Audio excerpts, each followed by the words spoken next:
out on a date night, and I brought my 9-year-old daughter with us.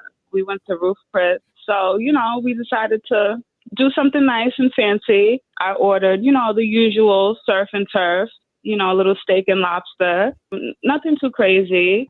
And when I went to order for my daughter, my boyfriend told the waiter chicken strips. So she turns to me and she's like, "Mommy, no, I don't want that." So I'm like, "Okay, just give her the surf and turf." Like, like me. She wanted steak and lobster too. But my boyfriend starts arguing with me in front of the waiter, and he's like, "No, she's getting chicken strips." And I'm telling him, like, "No, she doesn't want that." Obviously she starts crying. And he's like, "No, she's a little girl. She can have chicken strips." And I'm telling him, like, "Bro, this isn't McDonald's. We're like in Ruth Chris, Like, why can't she have steak like me?" My boyfriend and I went out on a date night, and I brought my 9-year-old daughter with us. We went to Roof Chris. So, we decided to do something nice and fancy. I ordered, the usual surf and turf. Whew, Chile. Hey guys, and welcome to Little Black Book. You know what time it is, or if you're watching from Dark Arts podcast as well, then shout out to you as well. We appreciate you for joining on this fantastic conversation. Yes, we have a dilemma. The dilemma is that a brother took a young lady on a date who is a single mother, and whilst on the date, the child was obviously with them, and then the child ordered a lobster. Now, first and foremost, it's an African household. This ain't never gonna run. But the child ordered a lobster, and the brother obviously clearly was not having it. Now, there could be a number of reasons why he wasn't having it, but we're going to discuss that on this particular episode. But before we get to that particular conversation, let me do some house setting rules. Welcome to Little Black Book. Welcome to Dark Arts Podcast. It's a little bit of a merge of the two podcasts together today. And make sure if you're new to here, like it, share, subscribe, click on the bell button for notification of the uploads. And for those of you who are returnees, you already know what it is, baby. You got the minerals. And don't forget to press that like button, okay? It helps with the algorithm, okay? So the algorithm can know that we are doing good work around here, okay? All right? So we appreciate that. Now, I'm not doing this alone. I am joined by the fabulous J. Anderson King. Also said JAK.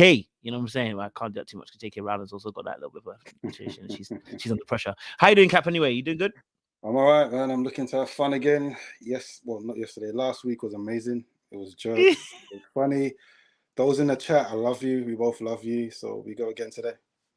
We go again today, indeed. But before we get to that particular video, that's the beginning one. But there's a few other videos I want to do first before we get to that stage. So, I want to rock the table a little bit, and add some other conversations to the table around that aspect. Okay. So before we get to that stage of things, guys, and before you get it into the meat of the lobster tail that she ordered for the kid, we're going to have some other conversations around finances. Because see, last week clearly touched people's hearts and moved their purse strings. So I decided to go searching for some more videos around finance and see how best we can ruffle some feathers and shake some tables again. So I'm going to play a little clip and we're going to have another conversation again. All right. Here we go. All righty. Let's get here. There we go. Okay. Finances. Why I failed early in my life. Hold on. Let's start from the beginning because we don't want to miss it.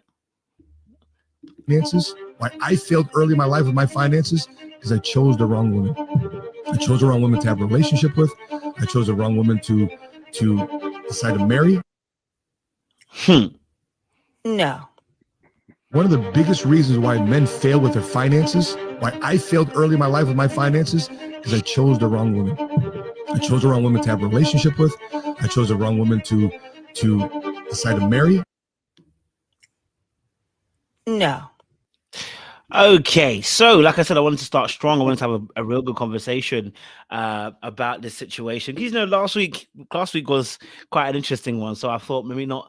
Let me throw the spanner in the works and ask the question: Do we agree with that gentleman and what he put in that video? What he said. Do we agree with the premise of what he said? Let me know if you do.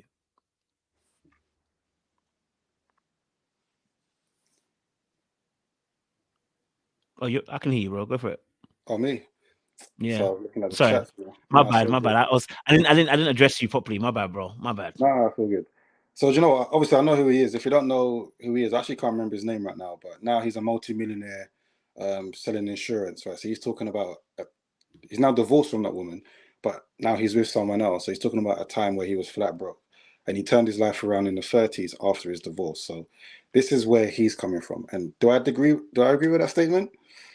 I think it's kind of self-explanatory. If you choose the wrong partner for any reason, my bro, I mean, your life can be over just like that. So you have to be smart. You have to ask these questions, pay attention to what's happening. And it's not that, to me, I'll be honest with you, red flags don't particularly mean it's going to be a doomed relationship. You just have to understand, what are those flags? How does it work for you? Are you okay with these things? Are they willing to change or adjust? So to me personally, choosing the right, for us, will be women. It's especially with where we're going, choosing the right woman is key, because she has to understand the journey that we're on and be willing to support and help in that journey. I think where he's trying to say is that a lot of women, they're trying to be on their own journey and they want us to jump on their journey. They don't want to work together. They don't even want us to go to where we need to go. So that's what he's trying to say, because some people can truly hold you back. Over to you, bro. Love it. Yeah, no, I mean, I thought it was a positive, to be honest. I think what he was saying was more, you know, that for us as men, we need to be, watchful of the kind of woman that we do choose, because the wrong one can derail you from where you're supposed to be going, or not be able to offer the support that's needed to encourage you and help you grow and manifest into the very man that he needed to be. What he was saying is that, he found somebody he was incompatible with in terms of growing the way he needed to grow in the future. And I think this is a positive, for women as well, that the right woman can do this for you. This is what that's also what's been implied here, is that the right woman can lead you to a place called the promised land, okay, where everything seems to be flowing with milk and honey. All right. And so when you find that person, they're able to help you multiply what you already have in your hand. And actually, we speak about this all the time. We talk about the fact that, men that are married, suddenly become these great financial people, whatever, because they realize now they have somebody in their corner who helps them and who's able to support them. So the right kind of woman will do that for you. The wrong woman will take you down the drain. The one that is incompatible with you is incompatible with your life goals, incompatible with your financial goals, incompatible with your spiritual goals, incompatible with your emotional goals. If the person is not in alignment and aloo with the particular goals you have for yourself, you're gonna find a struggle. You're gonna find a struggle in growing to the right person. So yes, when he says the wrong woman will ruin you, yeah, I mean, definitely, because, and we're not even talking about her spending all your money. We're just talking about the fact that having to fight within your marriage every single day is draining, tiring, and it becomes hard to then go out and then want to face the world too, because you're already fighting that battle there already. You know what I mean? I don't know if you want to add on that, bro. Well, as men, we're happy to go out and fight that battle. So when we want to come home, we want to come home to peace, right? We want to come home to relaxation. We want to come home to respect, especially so that we can love. Now, obviously, God doesn't put conditions in it. We're supposed to do these things. But as human beings, we can make this hard for each other. And I think what he's trying to say is that some women can be obstacles on the path to success, rather be one of the reasons that push you towards that success. And I think it goes to say as well, this is a conversation I'm having with my guys and how they feel about marriage. Because as we know, most women are the ones who make the decision to leave. And I'm not going to talk about cheating just yet, but not all situations are to do with cheating, right? Or some sort of abuse. Sometimes women just don't want to be the man anymore. Currently, the law will still say that she has a right to, was it 50% or a certain amount of money? And I guess this is America, so you've got child support, you've got alimony, you've got different things which can ruin a man, because the court says he has to give that certain amount of money, but he has to still build a life for himself. He might get married again. He might, move on, have more of a family, and he has to find that set of money somewhere. And a lot of men are ruined not ruined by marriage, they can be, but ruined by the divorce. So when marrying someone, you have to make an agreement, no matter what we go through, we're in this to the end. And of course, when it comes to cheating, and I have to say this to back the ladies, I know they're going to mention it, there are some men who ruin their marriage, who ruin their possibility of staying with a good woman because of a woman that they want to cheat with, because a woman that they want to bring into the marriage. And that's one of the things I realized, that I know they say men and women cheat on the same levels, but what we tend to find is a lot of men ruin their journey, they ruin their success because they're reckless with women externally. Whereas on the woman's side, it's more so how she is internally into the marriage. So that's, yeah, I'll leave it there. Yeah, absolutely. And actually, to be honest, the stats actually say that men get progressively worse when it comes to cheating as they get older. So actually, the gap between men and women, and when I say progressively worse, the gap between men and women when it comes to cheating is far more closer when they're younger, and it's far more wider. I think it's like 12% or 10% or whatever it is. I can understand. As they get, and I'm talking about when they get older. I'm not talking about our age. I'm talking about when you get to your 60s, 70s, the cheating seems to be at its all-time high. I don't understand what they're doing at the age. You are on a Zuma frame. Why are you cheating with Becky? Yeah, where's the energy?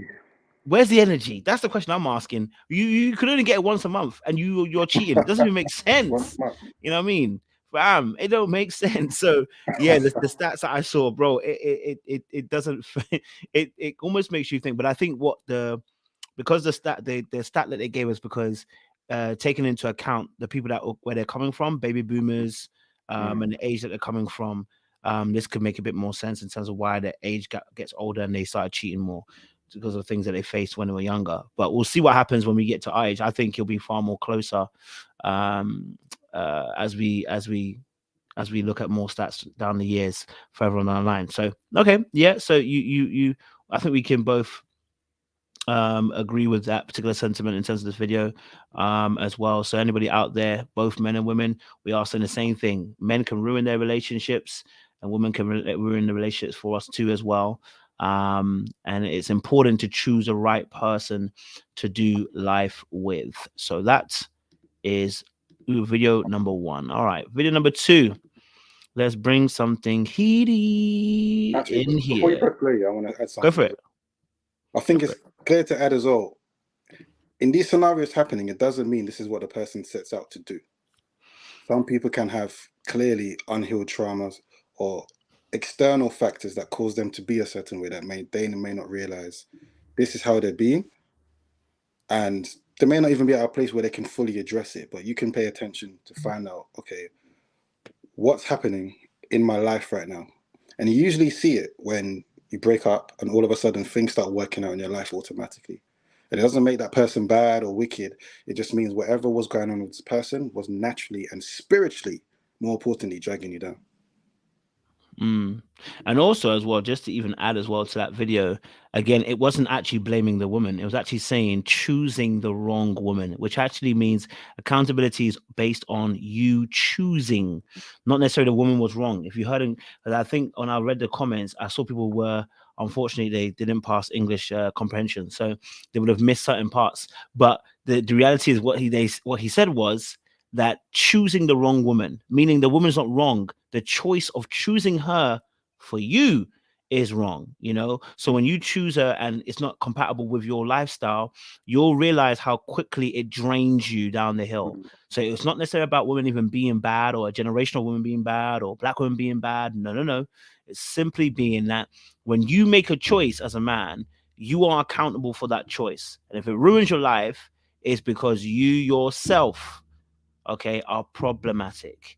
Yeah, you've chosen the wrong kind of woman. Do you know what I mean? So that can be the biggest problem. Go for it. What you say, bro? I've been through it. I had to learn the hard way. You say, oh, you have to learn the hard way. Yeah. And again, it doesn't mean this person is bad. It just means the person for you was not this person. And sometimes we just have to accept that and just take the L that comes with it.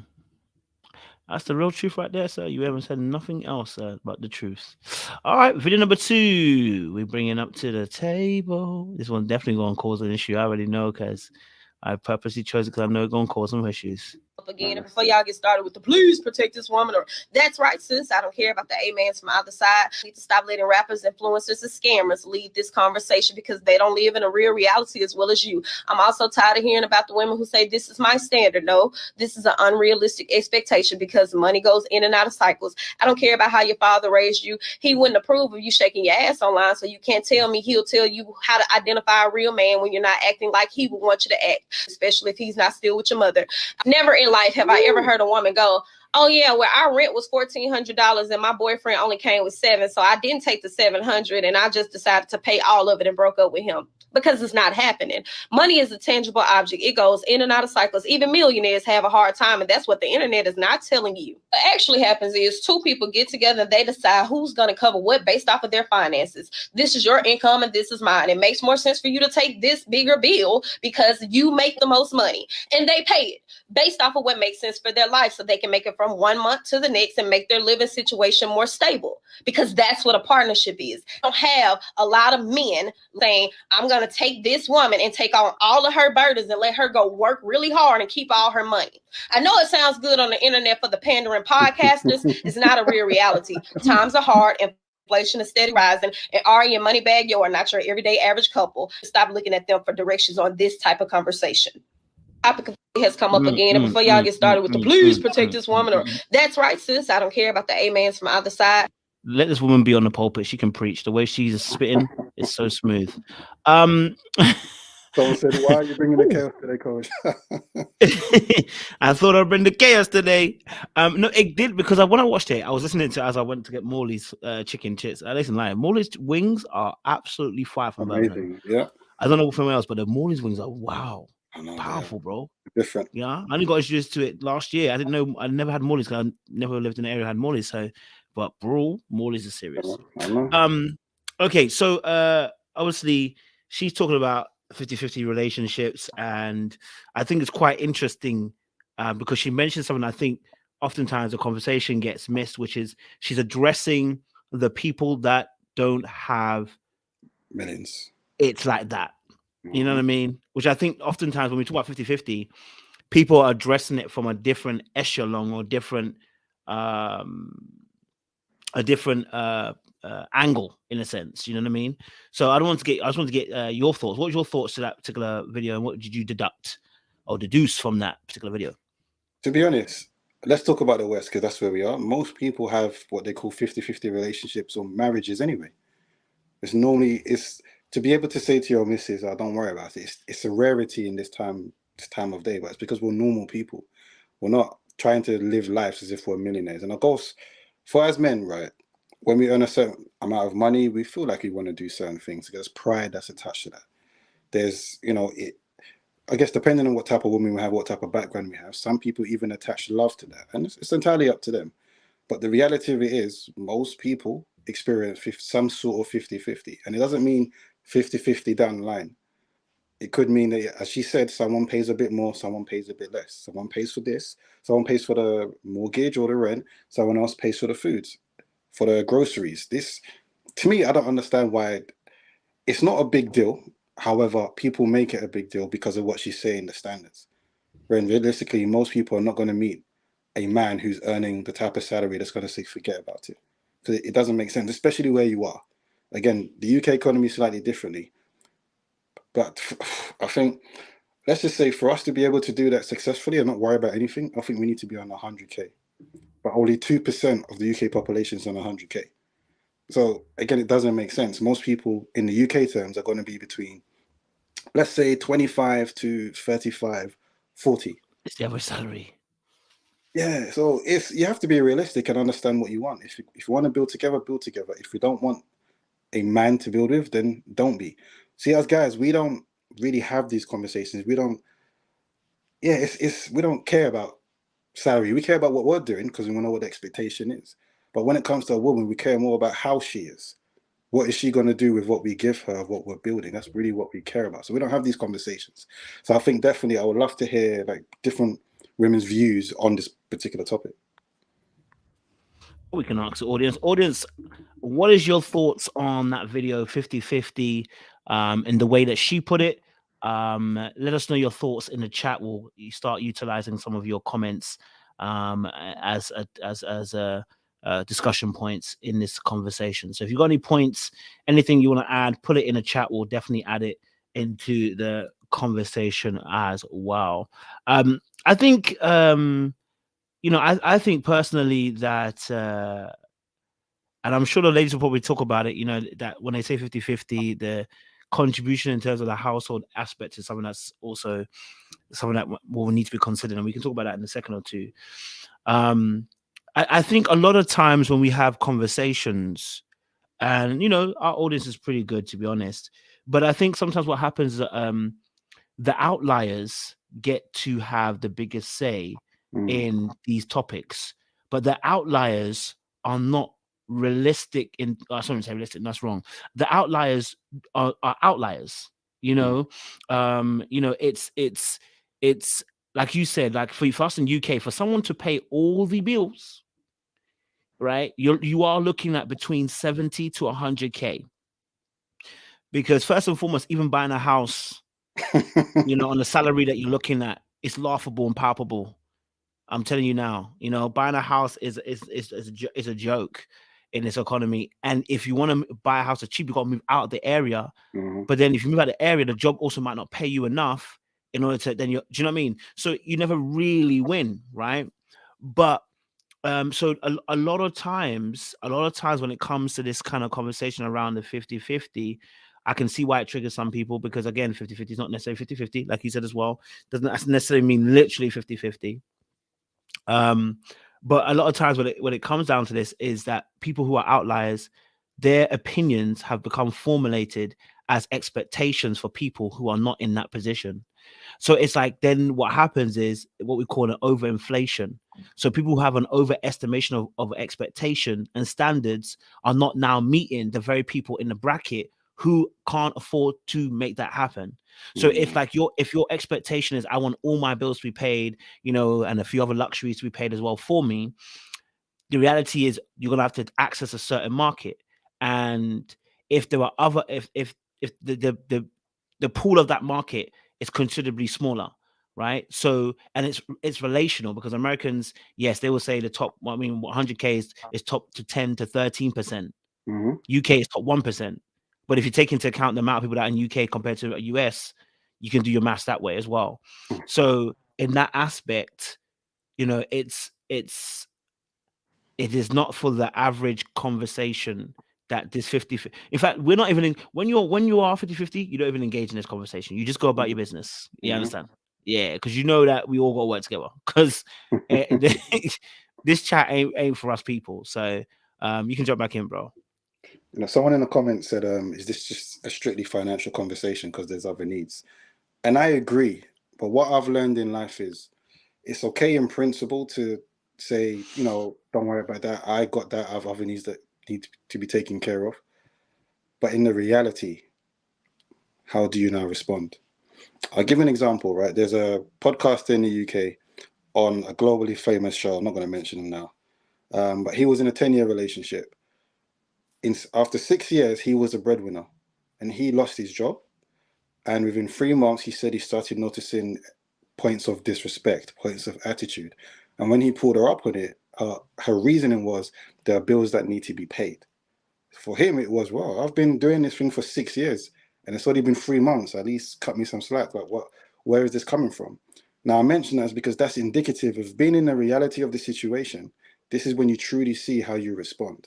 Now, I say this because I hear some friends of mine say, I've got the house, I've got the job, I've got the car. Women I'm talking about. All I need is the man. And they don't put a focus on what the man is earning. However, when they do get the man, going through the rigmaroles of relationships and things that happen, all of a sudden, they feel some type of way. And if that relationship doesn't work, the usual case is they say, I can't be with a man who does make the same as me. I can't be with a man who makes less than me. He has to be in a better financial position for me, even though he might be providing for all those other needs. Could be DIY around the house, could be the type of love that she hasn't received before. We are talking about a woman who's okay with these things, being very mature, mentally, emotionally, and spiritually. And let's be honest, whether it's man or woman, most of us are not even there yet. We still have our struggles, we still have our issues, still have our opinions, still have our wants, still have our needs. So I think someone else mentioned it. Really and truly, it's down to the both of the people agreeing, but you both have to be willing to stick to what you agree to. And this is the key thing, because things do change, but you have to remind yourself when it gets hard, what did you agree to? Because if we didn't agree, you wouldn't be on this journey in the first place. And I feel like that's where people go wrong. Because I've been in a situation where in the beginning, it wasn't an issue that I earned less at that time. But over time, when things needed to be done, things needed to be sorted out, I'm not saying I behaved in the best way, but that was a point where she would kick me when I was down. So it was like, oh, wow, okay. Where did this come from? Of course, I'm not stupid. I knew this would happen, but I was naive enough to think that, nah, it wouldn't be that bad. She's going to deal with it differently. But it happened. And I have to take that L to say that was my experience. This is why sometimes these conversations do happen, because when it comes to men can get stung. And when it comes to ladies, someone mentioned ladies can be, can give all their money to a man. And yes, that does happen. That happens all the time. Where you financially pour into a man, he ends up taking you for a ride. He still cheats. He still does all the types of thing. It's a risk. To me, set your principles, set your standards within reason, have your conversations, and if you agree. If someone wants to break the agreement, like we spoke about a few weeks ago, then you need to address it and assess where you're going. Yeah, definitely hear that. African Azatan said, you just don't want to feel like a roommate. And I guess this is more, I've never really heard this for UK, but I've heard this since being in American circles. The culture or the term, don't want to feel like a roommate. I guess I'll probably would love to have a bit more explanation from the ladies in terms of what is the driving force behind the ideology of not feeling like a roommate in regards to a relationship. That's what I would love to, hear from that. Go for it, bro. What you say? I think one of the points that I made is, if I can live on my own and do the same thing, what's the point of living with my man? Correct me if I'm wrong, ladies in the chat. Let's see if that's the case. Let's see what they're saying. Okay. Kim Gomez said, y'all start feeling like roommates when it ain't really about furthering the romantic and spiritual relationship. Okay. That's what she says. Okay. All right. I think I agree with the point of with it, Chef Christina as well, about what men's expectations are. And I'm not going to say what's right or wrong. I'm just going to say a woman in that position is going to feel like she's doing more than what the man is doing. So naturally, she's going to start feeling away. And I would say that was probably my experience. In terms of, okay, I see what you're saying. Yes. Our problem is men that want you to clean, cook, bear children, raise the children, which is a full-time job in itself, be a helpmeet, stay fine, and then go work and pay half the bills. That's crazy. Okay, no, I do understand that. So I think what needs to happen as a revolutionizing of the conversation is, what role do you expect me to play within the household as well, right? Because I saw my mom cook, I saw my mom clean, I saw my mom rear the children, but she also didn't work full time. She worked part time. Do you know what I mean? That's because she wanted to. You know what I'm saying? Again, and I think that's also the case. Is like, I think women, if they're honest to themselves, you don't want me to tell you you're not going to work. You want the option. You know what I mean? You want the option to do whatever you want to do it. Do you know what I mean? If I'm honest, if I think if women are honest, I think they can come to that conclusion, because I think that's a human trait in itself. I mean, if I had the option of not going to work and still getting paid, Negro, I would. Okay, there'll be some days I wouldn't want to work. So I can understand that, right? So I think what needs to happen then is a real conversation between partners in terms of who does what in the household, right? So, like, for instance, the house chores. Who's got the bathroom? Who's got the toilet? Yep. Are we doing it every week? You know what I mean? Like, because as far as you're not concerned, my parents didn't do much cleaning when we were alive. once our hands could start to scrub, they didn't do anymore. That was our job. Okay, so I don't think they had that issue, but again, I think this is an important conversation to have with a partner, so that women, so you ladies as well too, don't also get the brunt of the workload in terms of the household. So if I know you go into work and you're earning your money, and I do not earn enough to maybe to say to you, sit down and just stay at home, yes, we should be having a conversation around roles and responsibilities around the house. And for instance, the children. Okay, if we have a kid now, Does that mean now you're gonna have to stay at home for the first 2 or 3 years just to kind of nurture it? Okay, if you're doing that, how can I best make your life easier? I think we do need to have conversation with men to just kind of put that seed in our minds. I think a lot of us men are aware, but I think just again, just as a reminder, I think for us as men, for the general populace to like be more conscious and aware that in those moments, yo, it's not easy being a mom. It's not easy having to take the workload when it comes to the kid, and I can work with that. You know what I mean? I think that deserves a conversation for men amongst men, and then you as your partner, if you get with somebody, go for it, bro. I was just going to agree with you. Just communication is key. It's just in those moments, no one's going to know how you're feeling unless you communicate. And that's something I've fallen foul to before. And that's the main thing. How are you feeling? But in terms of what you're communicating, you also have to be realistic. You know, if in that situation, and let's say you're at home, let's say 6 months and you don't want to go back to work, and let's say your husband's not earning enough to actually retire you, so to speak, right? You have to have that conversation about what's the best fit. But to change towards him because he's not in that position, he's not going to all of a sudden put him in that position. So it's about having that conversation, not even at the time, but even beforehand. As you're leading up to marriage, as you're leading up to having a child, these are the conversations you need to have. But this is the reasons why some people are saying they want a guy who already has his bread, who already has his bag, so they don't have to worry about these things. This is an issue that they don't need to discuss. So to me, I only say, understand what you want. To me, no one should be afraid to have these conversations way before marriage. I don't understand that. All adults here, have these conversations so you're both singing off the same hymn sheet, because these do equate to a lot of problems, which is why, you know, we're discussing these things. You know, this is a relationship podcast. We're talking about specific things that people go through, whether you're an average earner, whether you're a millionaire, it doesn't matter. We all go through these things, right? But it's about how we deal with them. Yeah, and I think again, I think maybe I'm privileged to be from the UK perspective, and so you know I'm used to meeting maybe African women too, and us kind of having that conversation when I've been older. Like for instance, like my last girlfriend, we used to have a conversation. I used to tell her, listen, I love when you cook, but if you're cooking, I'm cleaning because I don't like the way that you move in the kitchen. I don't like the way you move in the kitchen. You don't be cleaning and going, and it's frustrating me. So I don't mind cleaning after you because that's I like that aspect. I like the kitchen. I like to clean the kitchen. I like to do those kind of things. Not a problem at all, right? But I didn't like the bathroom. I hate doing the bathroom. Hate doing the toilet. It's not my thing. It's not my strongest point. If you can take that, fantastic. Do you know what I mean? She loved her bathroom. Her bathroom was sparkling clean. Never seen a bathroom so clean. You know what I mean? She loved that. So it's cool. All right, you take the bathroom. We never lived together, but we were just having a conversation like that. Do you know what I mean? And I think it's about having those conversations. For instance, some women don't even like ironing. I don't mind ironing. I generally don't mind a little iron. I can put the TV on and iron. I can put my favorite TV show on and iron for an hour or two.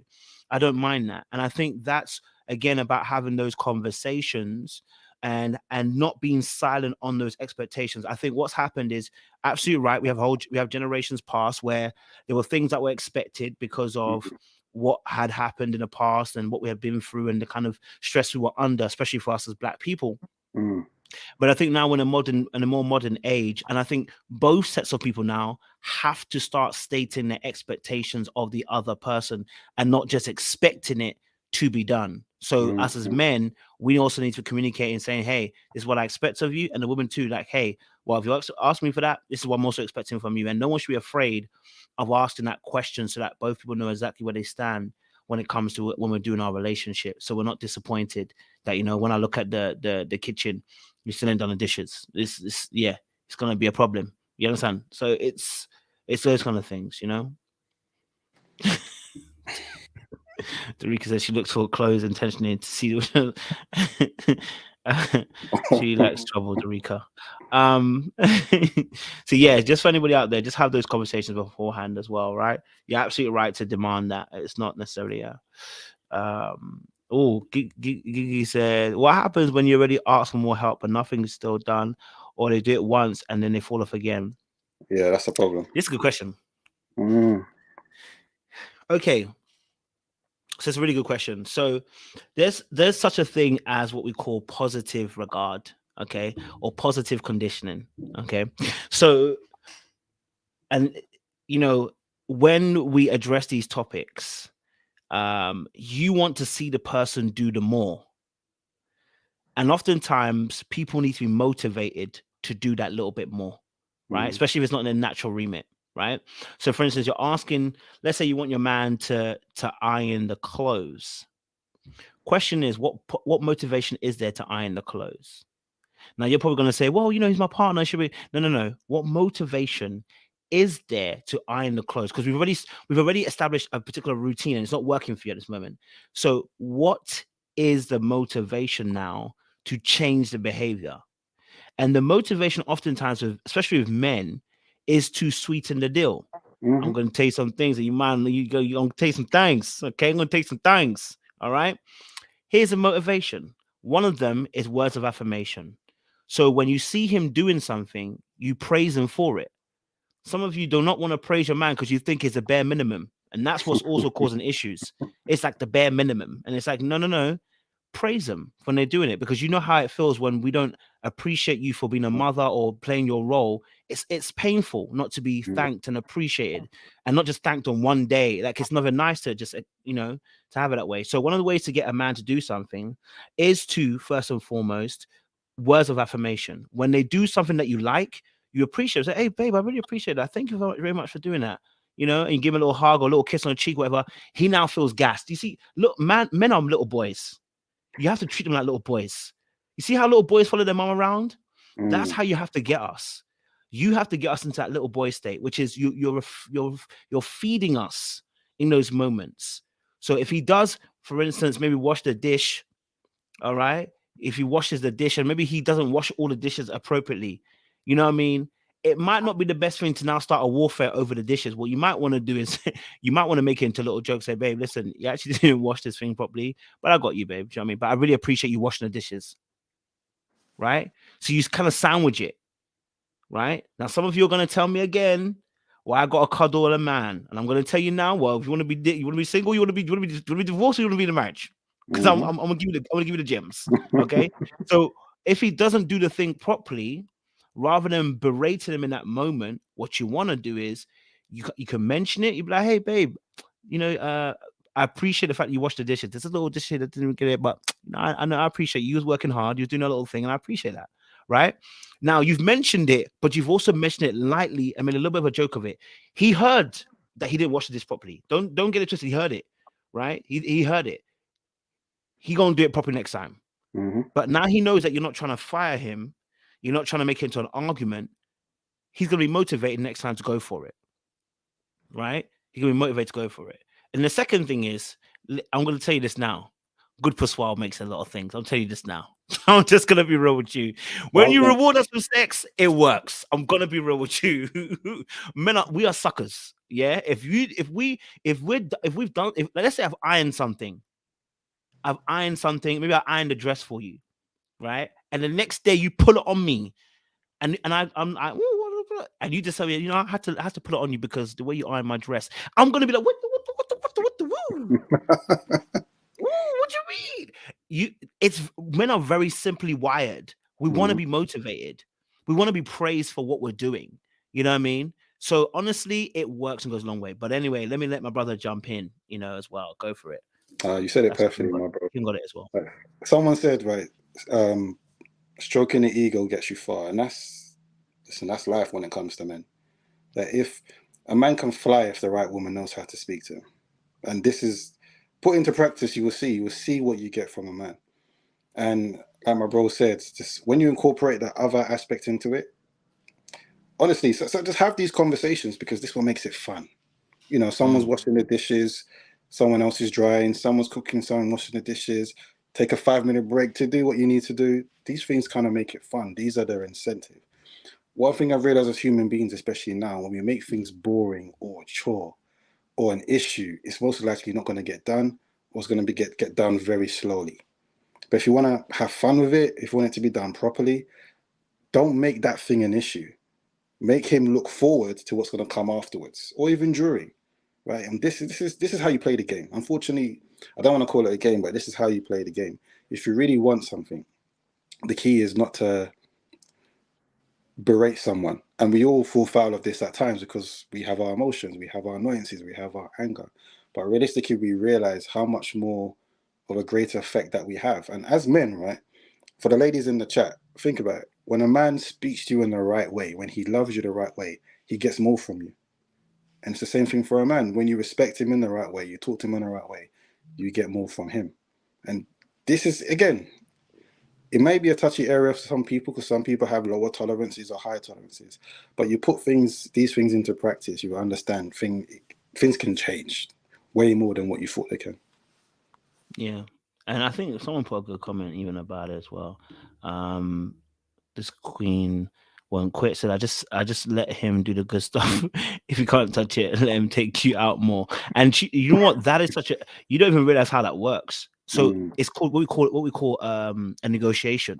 So if you see me and I'm washing a dish and I'm always the type to leave a speck on the plate. Your thing now is I'm not, because I like my dishes clean. But your thing now is to be like, do you know what, babe? Listen, because of this, you're taking me out more now. Yeah, right. And now we have our little joke going on, right? But you haven't finished me, you haven't killed me. What you've done is you've negotiated in that moment. You've gone, you know what? Instead of berating him about the dish, all right, babe, listen, you know what? Because you didn't wash this, I'm gonna wash it for you. But you know what? You taking me out now. Right. And then now becomes our little joke, our little thing. You know, I realize that you're covering me. You're not trying to shoot me down, you know, in that moment. And someone asks, is this your teenage son or your man? And thank you for pointing that out. It's your man, but he is, like I said, you got to talk to the boy. You've got to talk to the boy.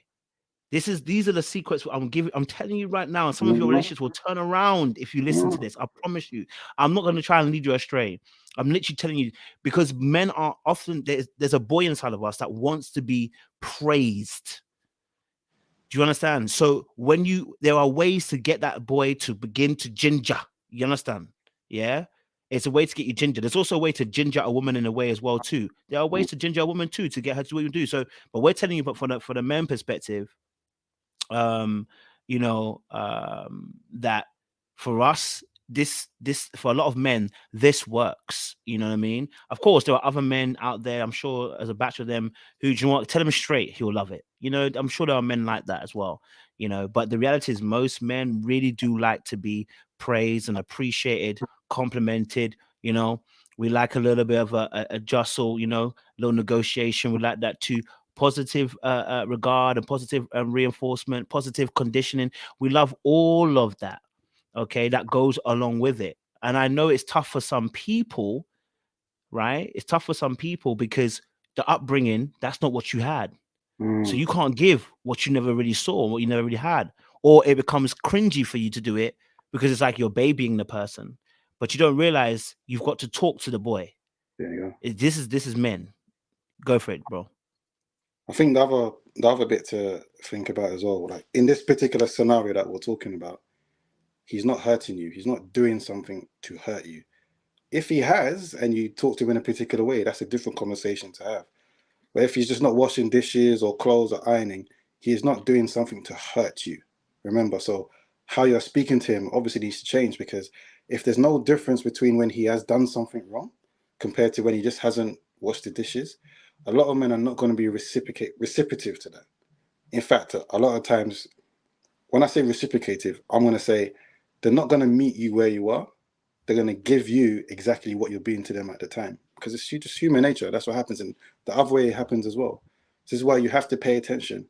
I always say, and it's a struggle, don't get me wrong, I still struggle with this, but enter the conversation based on what you want out of it. If someone has done you wrong, then you deal with it the way you need to deal with it. But in something like washing dishes, ironing clothes, that's not a situation to talk to him like he's just, you know, like he's cheated on you, like he's hurt you, like he's just something that you just, you know, you can't believe that you've done that. So there's a difference in terms of how you speak and how you get people to do things. The same thing with kids, to be honest with you. Mm-hmm. You know, one of the things that I saw the other day, you know, a guy, his stepson was not washing dishes, wasn't doing anything, and he asked for advice. The advice that the panel gave him was do it with him. And he came back with feedback and he said, oh, he couldn't believe how much that worked, because he turned that into an enjoyable situation. Whereas the son may have not seen it like that before. In fact, the son probably got excited because he's doing something with his stepfather. So these are the things to think about in general. It doesn't have to be washing dishes or whatnot. It could be just what you do in general. Because I know a lot of couples somehow end up leading separate lives and forget they still need to have a life together, what they enjoy. Could be minimal stuff. It doesn't matter. But as long as you're sitting together. I'll give her one last example, right? I know a couple, they're in their 50s right now. And the woman said to me, sometimes when she's cooking, it is enough just for him to be in the kitchen. He can be in his laptop, he can be working, but as long as he's not in another room, she's happy. Sometimes it's just as simple as that. Some women are complaining because they feel like they've been left alone while he's off doing what he does. Sometimes they just want your presence there. And that's another thing for guys on this, and women, you can say whether I'm lying or not. Sometimes that is enough, just having him there. Especially if you know, okay, can you get this for me? And he gets it and he sits back down. It's just that, again, it's understanding things. Sometimes we can react before we actually understand things ourselves. Yeah, bro, I'm definitely with you as that. And I think what's key about this also is, and I do understand some of the ladies' responses. I do get it. I want to challenge some of the ladies who don't want to do it. I want to challenge you to ask you why you don't want to do it. And what is the driving force behind rejecting the motion of the positive regard? I want to understand that as well, right? I don't want to jump on your throat and be angry about it. I'd rather try and understand. So I want to know, for the ladies who maybe generally, and this is a genuine question, if you feel like this is not something I can do, or I'm listening to it, but I'm like, I think one of the comments was, am I marrying a man or am I marrying a boy? So I'm generally trying to intrigue to maybe get some feedback from those who feel that way, why you feel that way. What is it that's your driving force behind that? I have my own assumptions already. Why? Because of just the psychology when you deep it and you understand why people can't do certain things. But I would love to hear personally, your viewpoint as to why you feel, why you feel that might not work in that respect as well. Okay. Rachel Jean-Pierre said, not anymore. Divorced, 8 years of being with a boy and giving him positive reinforcement. Okay. So there's some history there as well. There's some history there, which is understandable for your response. I can do that. Okay. Gigi also said, I can do it. Just annoying to do it for a grown man. Okay. Okay. Yeah. Okay. I hear you. Do you want to respond to anything, bro? Go for it, bro. Go for it. We're here today, innit? So I'm just going to say, right, because what I was going to say was, does it work the other way? Should a man not give you positive reinforcement because you're a grown woman? That's the question on its own. However, what I understand, and I think we agree in this, the expectation of what it means to be a man is that he gets things done, that he just does things. So why do I need to treat him like a boy or mother him? And I understand that. However, in a successful marriage, regardless of who the guy is, you're going to have to talk to a guy in a way that feeds him and to get what you want. It's what happens. Speak to anyone that's been married for decades. Just pay attention to how, if it's a healthy marriage, pay attention to how the wife speaks to the husband. And you will see a lot of the things that are resisted is actually the dynamic that happens. And even when you look at the other way, see how the husband speaks to the wife. I'm not saying it was like that in the beginning, but it took time to get there. You can see the dynamic is probably in a way where a lot of guys will say that he's simping. A lot of guys will say that this is not how you should do, bro. This is not, you're letting us down. But they're not the ones that's been married for 10, 20, 30, 40 years. So they're serving the marriage the way that they need to. So I understand all of this, but my opinion is there's a lot of resistance that are going to come from people who are not married. However, for the other person, unfortunately, she actually dealt with someone who wasn't really where he needed to be. And I can understand that. That is something frustrating. Yeah. And like I said, I think even just going back to Gigi's point there as well, what she made, I can do it, just annoying to do it for a grown man. I would ask just to search within yourself and ask the question why, again, like you were kind of saying, but why for you see it as not something to do for a grown person. You go to work, you want to be appreciated. You have what we call appraisals when you go to work, right? And those things are there to appraise. You know what I mean? At the end of the year, you're looking to see, are you going to get a bonus for the good work you've done?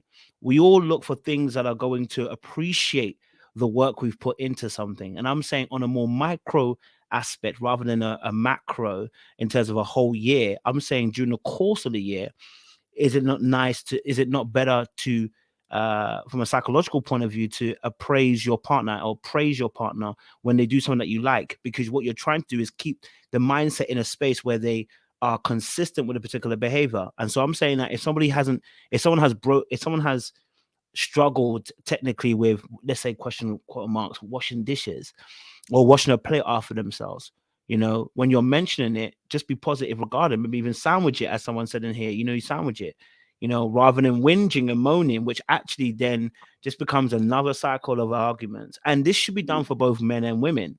We're just telling you from a male perspective, but if that's not what you want, ladies, then you got to let us know. That's maybe you guys don't want positive regard. You know what I mean? If you don't want positive regard, that's fine. Then let us know what you want, so we can also understand where you're coming from. What's going to motivate you? It's like the same measure of what I'm talking about. This is like if there's only one day I show you love, and it's Valentine's Day, but I never show it to you the rest of the year, you should never complain, because you don't need a positive regard. You just need me to one day in a year give you that affection and love. You should just know. But we don't work like that. Right. And neither does a man. We want to be shown appreciation throughout the course of the year, even if it's small. I'm telling you now, some of you are having Clark Kents, but you could have Superman. I'm telling you, you see Lois Lane? Lois Lane could save herself, but I feel like sometimes Lois Lane throws herself into situations just so Superman can come and save her. Yeah, because that works with Superman. He needs something to save. And what I'm saying by that is, there's a game to be played here, right? You could open the pickle jar, but you know what? You're going to get me to open the pickle jar. Because it speaks to my ego to open the pickle jar. Baby, you can't open... All right, let me open the jar for you, man. There you go, man. Right? And it's speaking to my ego because you allow me to be needed again once more. I think this is it can be difficult sometimes to understand it because, like I said, many of us have been raised in environments where we've had to fend for ourselves, and it's actually distasteful and it stings when you see someone else you're having to butter up or encourage or motivate to do something. But actually, that's more to do with you and to do with me. I mean, I was raised in a very independent space, so I know that uncomfortable feeling when someone's not doing something. You're like, what do you mean you don't know how to do? Like, do you know what I mean? I know how it feels, but I'm also trying to change that so that I don't stay in that space. I have to understand that there's a game to be played, as well, alongside that, as well. Yeah, bro. I don't know if you want to add anything else to that. Yeah, and I think like what Koji is saying, if you think about a lot of 50 films, right, a lot of films in that era, the women can do certain things, but they loved playing that, oh, come and save me role, come and do this for me. And it kind of gingered them in. It made them more of a man. And it's a dynamic that worked. Now, I understand a lot of women have had to be in their life quite differently because they've suffered, right? Like you said, the life that they've had to be a certain way. So that picture of being like that for a man, considering that the men in their life have continuously disappointed them, they're like, nah, absolutely not. And someone mentioned being careful of a guy who takes advantage of that. And I agree. There are plenty of men who would. And this is, guess where that discernment comes in. Or like we said earlier, being careful about who you choose. Because some men, trust me, they will take advantage if you let them. But it's down to you to actually have discernment and realize, what type of man do I have? Who is he before I even came along? I'm not going to give him too much. I'm going to give him some of me to see how he responds. If he deserves more of me, then let me do it. And I think this is the conversation. But again, so I understand that whole trust aspect. Because there's a lot of women who do want to be feminine. There's some women who, no matter what man comes along, let's be honest with you, they have a lot of work to do on their own. But there's a lot of women who do want to be feminine in that aspect. But trusting a man is a very difficult thing to do. So I agree with you. But it's how do we get there? Because do you even know what that even looks like or what that even feels like? When you get the man, are you instantly going to play that position? Most likely not. You're still going to provide those challenges. You're still going to provide those tests. So at what point are you going to be okay doing that? Love that, bro. And so Mountains on the Moon, I think, has proved the point I was trying to go at for. And I think that's exactly why I'm saying that I knew the psychology where it's coming from, because she's proven it by saying he can mess it up, learn, do it over. Men walked on the moon. I did dishes at 8 years old. Come on. That's what I'm talking about. many of us were raised in households where we were doing chores from early. It's one of my earliest memories. Okay, washing dishes, hoovering the living room, hoovering the corridors, washing walls, washing skirt boards, mopping floors, pulling out the fridge, doing the fridge. Like we've all gone through those things from a very young age, and it can make us very independent because we're born from early to do some of these chores. I'm not saying choose somebody. I think we're going to an extreme here. I'm not saying choose somebody who's never washed a dish in his life and doesn't know how to do it. What that shouldn't even turn you on. I don't know why that's even the conversation. Why are you dating someone like that? Do you know what I mean? Like someone who can't even wash a dish at all, or has never put thing in a washing machine. Yeah, you look. If I'm not expecting you to go for that kind of guy if you're doing 50-50. No, of course not. What we're saying is that when you want something to be done, or there's something that needs to be done that needs attention to, positive reinforcement, a little bit of praise goes a very long way. And like I said, I think there's a psychology behind why some people are struggling to see it that way, and why they think it's the bare minimum just to do that. I think if you look deeper into your psychology of what you've been through, especially in childhood, you'll find out why you're a bit more harsher, and why you think it's coddling, or why you think you're babying, or why you think you're having to become somebody's manager. Because I'm not telling you to choose somebody who has no life skills in the area of domestic chores.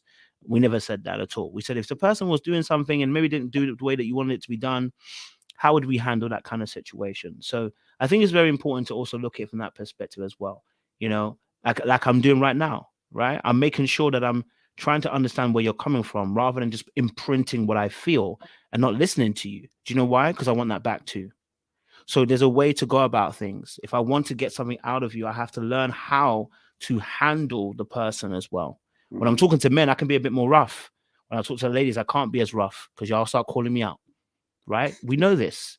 It's just the reality of the situation, right? Before I know it, I'm getting called sassy. So look, the reality is, we have to learn how to talk in a particular way to the opposite sex in a particular way, and that gets them to move. Do you feel what I'm saying? Yeah. So I get it. I do get it. Any last words on that, bro, before I put the next video on? I just want to go back to the point. Like, I understand some ladies have had to be a certain way growing up, but let's be honest. If you want to have a happy and successful relationship, some of those behaviors and attitudes to do with certain things has to be pulled back. Because while you're single, do what you need to do. Do what you need to do, right? That's how you get stuff done. But when you're incorporating someone else into your life, you can't just think you can just be that same way. Because if there's clashes all the time, something needs to change. It's too easy to say, the right man is gonna. That's not how relationships work. Because there's always going to be some level of compromise, some level of understanding, some level of meeting in the middle, some level of change, in order to have the harmony that that's supposed to exist. And this is where it goes back to choosing the right person. Because it's not about choosing someone who is just rubbish, right? Like Coach is saying, someone who can't wash dishes. And there are people who are like that, by the way. People who can't wash clothes, people who can't cook, people are just going to sit down all day and do nothing. I'm saying ladies do better. Like, you shouldn't be trying to be with a guy called Chopper Wayne who just sits down in his drawers all day and does nothing while you're cooking, while you're cleaning, while you're looking after the kids. And whenever he wants to go out with the boys, he's going to go out with the boys and leave you there. Ladies do better. You shouldn't be in those type of situations, right? So this is where we're getting to. If you understand how you've grown up, if you understand what you've allowed to happen, set your standards, and when you meet that guy, have those conversations. If he's not willing to be what you need him to be, then it's all right. Call it a day. There's no problem there. To me, I'll prefer you do that than be a thorn in his side. Then allow him to give you trauma with what he's doing. Because there's really no point to it. Like, be prepared to walk away. You don't need to stay in it and allow yourself to become angry or bitter. Yeah, I think that's a beautiful way of saying it. And I think, I think some of the ladies who maybe not see that way, they will see eventually. You'll remember this piece of advice that we've given you in the right time, if it's such a time arises, and you can use this information. So I understand it may not make sense now. So, that could be it as well. And I I get it. Some people have had different situations. You know, and so it does make sense. Okay. Before you carry on, someone said, "Are we Yes. married Good. men?" Right. So how do we, how do we know how to be? Hold on. Where's the comment? So Mountains of the Moon. Are you all married to men? How do you all know how to be married to a man and not women who are doing this? So I was married for 3.5 years. So from a man's point of view, I can say this is how I would have liked my ex-wife to be. This is what the effect that it would have had on me. When she was like that, this is the effect that did happen. And in turn, when I was the correct way to her, this is the effect that I got. When I wasn't, this is the negatives that I got. So that's why I can speak on it. Because I've seen it. I've lived it. One of the things that I say, and I've said this before a while ago, being married, I'm not married no more. I will do one day. I'm not scared of marriage. I'm ready. Has taught me what it actually means to be single and have the right perspective of what it takes to actually make a marriage work.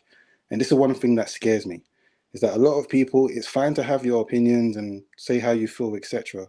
But a lot of people don't realize what they're strong with is actually going to be a detriment in marriage. But unfortunately, we live in a time where people have to learn the hard way. So, And obviously, you know, we've spoken, but I don't know the ins and outs of what you went. I don't know all the ins and outs. When I say the ins and outs, the minute details when it comes to what motivates you, what doesn't motivate you. We actually necessarily haven't had that conversation. I've not been married.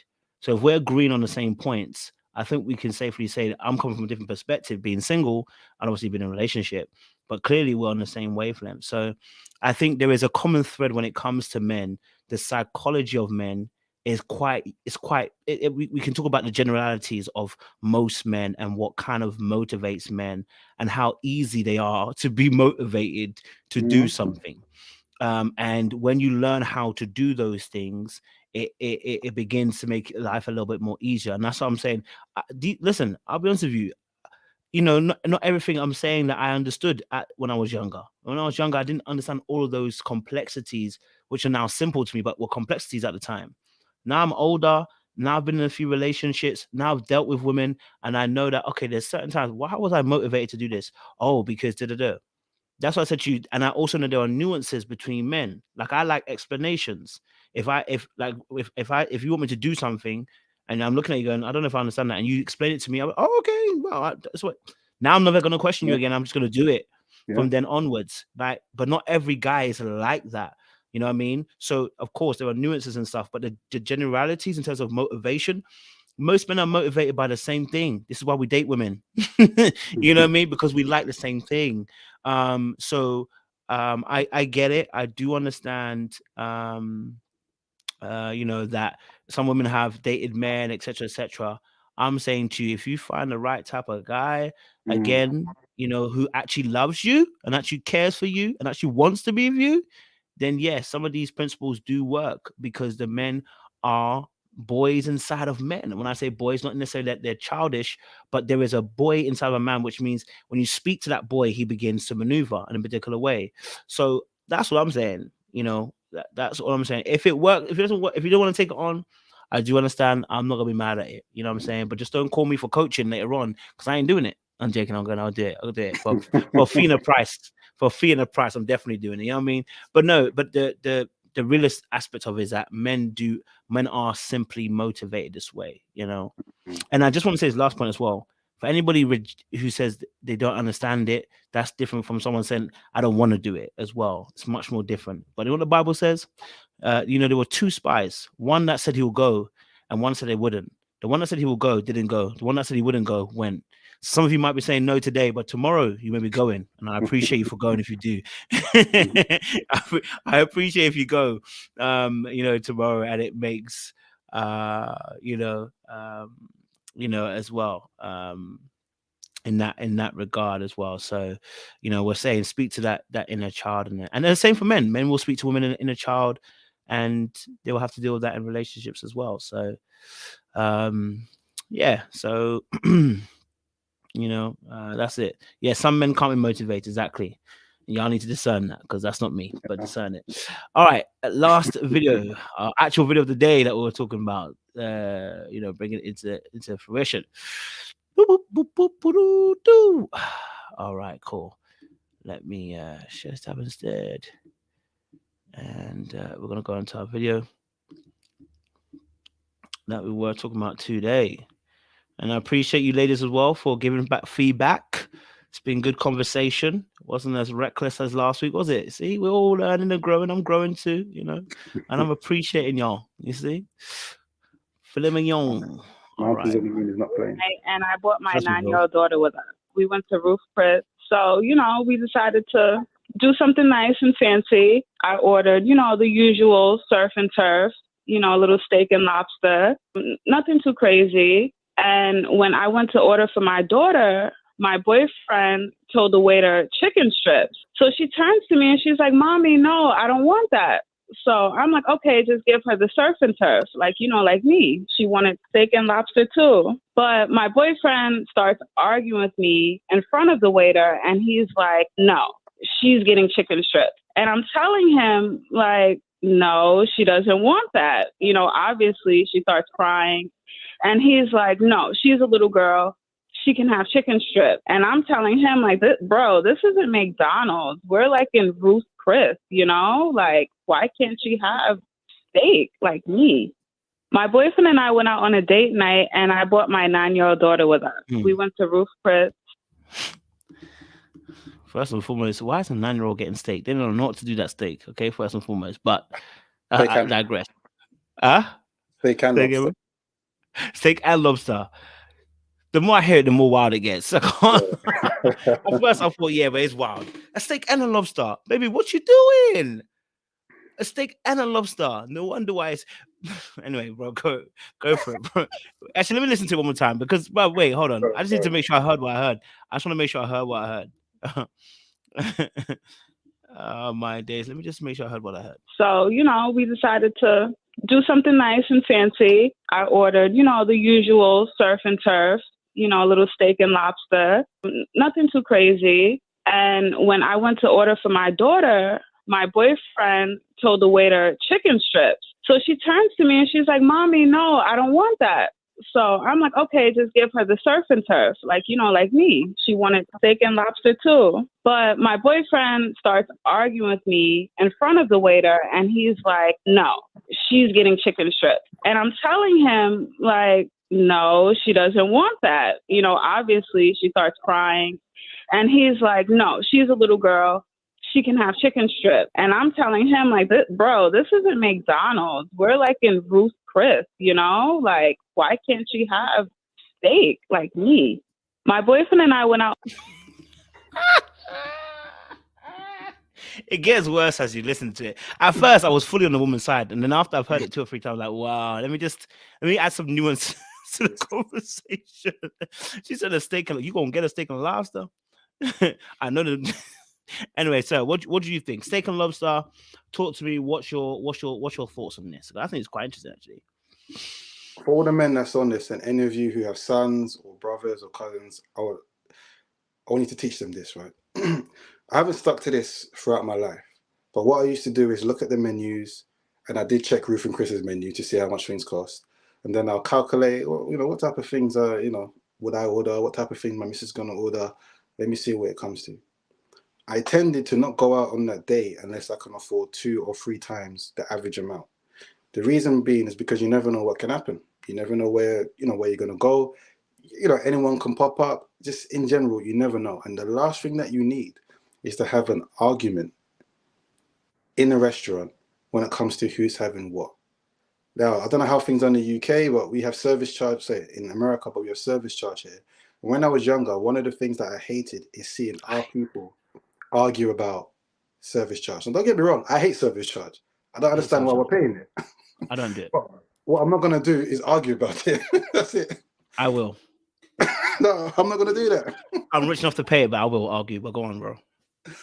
And that's the thing. I don't want to do that because it looks bad. Because it's always black people. And I always say to myself, that's not what I want to do. Yeah, and it just looks bad. Now, for me, because people already saying it, the reason why he complained because he was broke, that's not the answer to all issues. It's not about whether you could afford or not. Sometimes it's principles.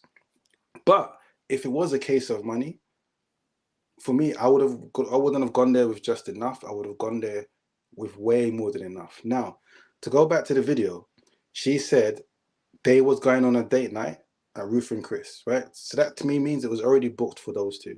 A nice restaurant where they're going to enjoy the food. She decided to bring her 9-year-old daughter along. That's where she went wrong. I don't know if she checked with him. I don't know what the conversation was, or she just turned up. We have no idea. But if you're going to bring your daughter along, you need to change the plans. You need to change where you're going. Because do you know what? The daughter needs to enjoy what you're doing as well. Because there's no way she's going to be eating full, looking at the price, was it $40, $50, steak and lobster? She's going to eat all of that. Absolutely not. Well, she said How much was it? Did you check it? The price was between $39 to $83, depending on what you get. So I don't know how much the steak For steak and lobs? Yeah. That makes sense. That makes sense. Yeah. Depending on what steak. Okay. Mm-hmm. Yeah, depending on what. And I saw the size, it wasn't that big. It wasn't big at all. Like, we actually have bigger steaks here in the UK compared to what they put on the plate in Ruth and Chris anyway. Okay. But maybe depending on what size, to be honest with you, what you buy. So that's where I'm coming from. That's where it starts. If you're going to bring your daughter along, let's rearrange the plan. We can go there another day. Let's do something that's probably fun. Let's go where she needs to go. Now, again, when the waiter comes, for me, my problem is what he's doing. Again, let's not make a scene. We need to talk about it afterwards. Yeah, I may not like that you've done that without letting me know, but let's not make a scene because it's embarrassing. And let's be honest, right? As a woman, she seems reasonable, but there's a lot of women that will come away from that situation and be influenced to say what a lot of ladies will be saying in the comment, this broke guy, this broke. You don't even want that tag. You don't even want that tag. Even if you really don't. Principle. You don't even want that tag, or that tag will be put onto you anyway. So to me, I would have dealt with it, let's enjoy, and I would have spoken to her afterwards.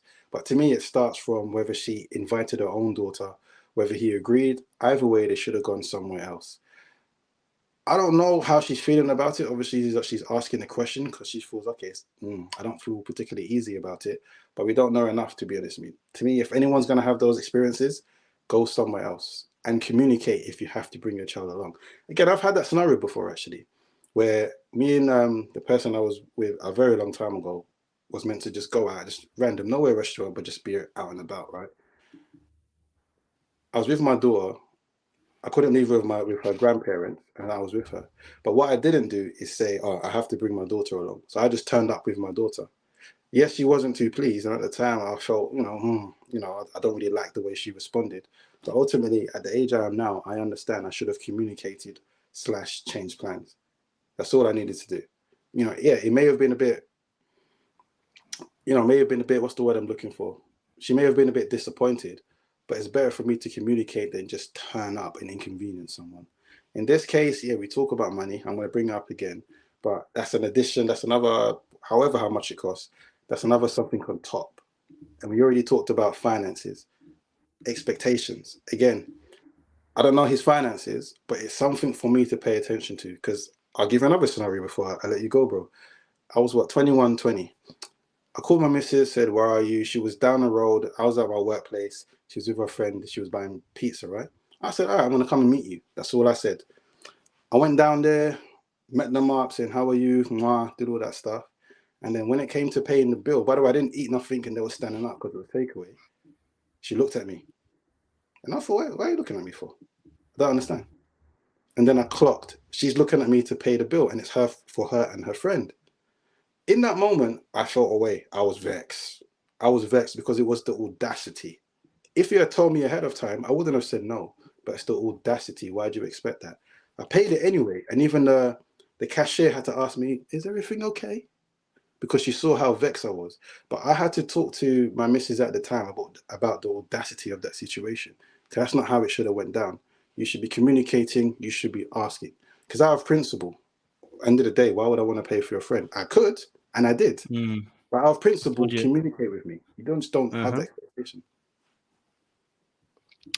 But I'm with you, bro. First and foremost, I don't like embarrassment. Okay, but the service charge, I'll fight it. Can't lie to you. I'll say a quiet word I'll say a quiet word. Because if the service wasn't wild, I don't know why I'm paying it. I say that the last restaurant I went to, and I'll be honest with you, it's not even me flexing, but it is me flexing. But we went to a restaurant. It was like 10 of us, right? And I saw the service charge. Service charge was close to it was a couple hundred. So, couple hundred. Problematic because that's yeah. You know what I mean? When you got 12 people, now it's over 100. I'll be honest with you, I just paid it. I paid it for everybody. I just paid it. Oh, okay. Yeah, I just paid it. You know what I mean? And only because I have enough money to do that. Mm. When you have money, you don't argue about this thing. I always put that caveat as the first starting block. If I have money, I'm not about to complain about the situation because I haven't got the time. Now I might feel disrespected, but I don't really care about it. I'm just gonna pay it, right? So that's the first start. Number two, though, what I would say in regards to this particular situation is because we don't get enough information, I'm not really sure. Was he aware that she was coming with her daughter in the first place? If he was aware, he should have changed the restaurant. Yeah. Because it's no longer an intimate dinner we're having no more. If he didn't know, then I have to look at the mother too and say, you know, a nice little head up would have been like, hey, babe, maybe we need to change the situation today because I'm coming with my daughter, blah, blah, blah, blah. And then he can kind of rearrange. It might be that he may be like, you know what, I don't want to do anything anymore. Let's rearrange it for another day and let's do something else. Or he may be, if he's able to, he may be able to flex and be like, let's go and do something else. I don't mind. You come with your daughter, right? That could have been another situation. I think one of the most important things here is this. He's not her daddy. And I'm going to tell you why this is really important. If I'm the child's dad and I tell the child, you're not getting steak and lobster, this video doesn't make any rounds around the internet. You know why? Because mommy's going to be like, well, dad said no steak and lobster for you. You're getting chicken strips. Do you see what I'm saying? The problem we have here is that because he's not her dad and that's not his wife, right? Him saying something now looks really bad. It looks really bad. It's like, oh my God, like, but the reality is he's not her father. So now when he does say, no, you're getting chicken strips, it's like, da-da-da. So there's now a dilemma between the two people because, and I'm going to come to the embarrassment after, but you touched on a good point there as well, embarrassment as well. But there's now a dilemma. And the dilemma the gentleman's going to have is this how we're going to be in future? Is it that whenever I say anything about your child, if I feel like it's not the correct thing to do, will you always check me?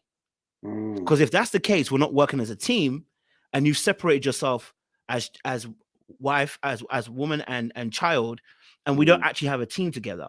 At that point, he has a consideration for himself to think, yo, is this the type of relationship I actually want to be in? Not that she's bad, but she has a separate mindset to actually us being a team. So he may have to look at that, you know, and consider that point as well. The other side of it also being that, you know, she may have thought that she knows her daughter very, very well, you know, and her daughter likes what her daughter likes. Fair enough. You know, I understand. But again, because he's not her dad, him saying you can't have the lobster and the steak looks really, really bad, right?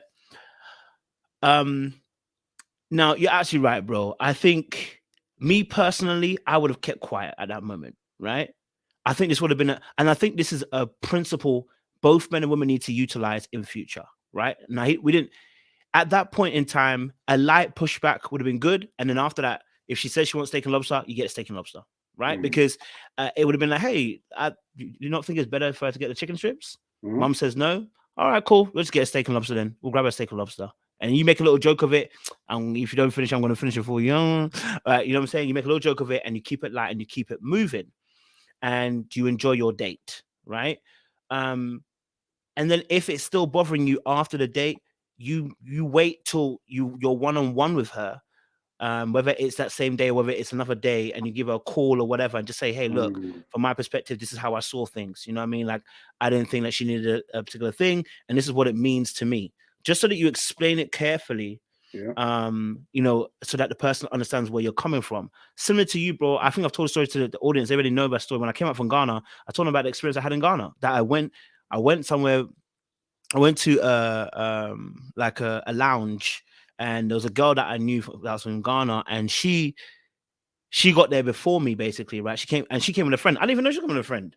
You know what I mean? I didn't even know you were coming with a friend, and it was going to be a bunch of us anyway coming. And I said, yeah, sure. If you want to come along, not a problem at all. You know, come through. We get to the lounge. Obviously, now she's already ordered 2 seashell. I didn't even know this, bro. Ordered 2 seashells already before I even get there, bro. Yeah. And obviously, then her friend's there. And, you know, I know when someone's trying to game me. Yeah. Because you do some stuff that is out of character. So, or do movements that just seem a bit weird. So she's like, at one point, her friend is sitting there just doing a seashell with the other people, them, and I'm sitting I kind of sat on my own a little bit, just wanted to just chill and vibe. I don't do seashell, I don't do drinking, I don't do anything. I just want water.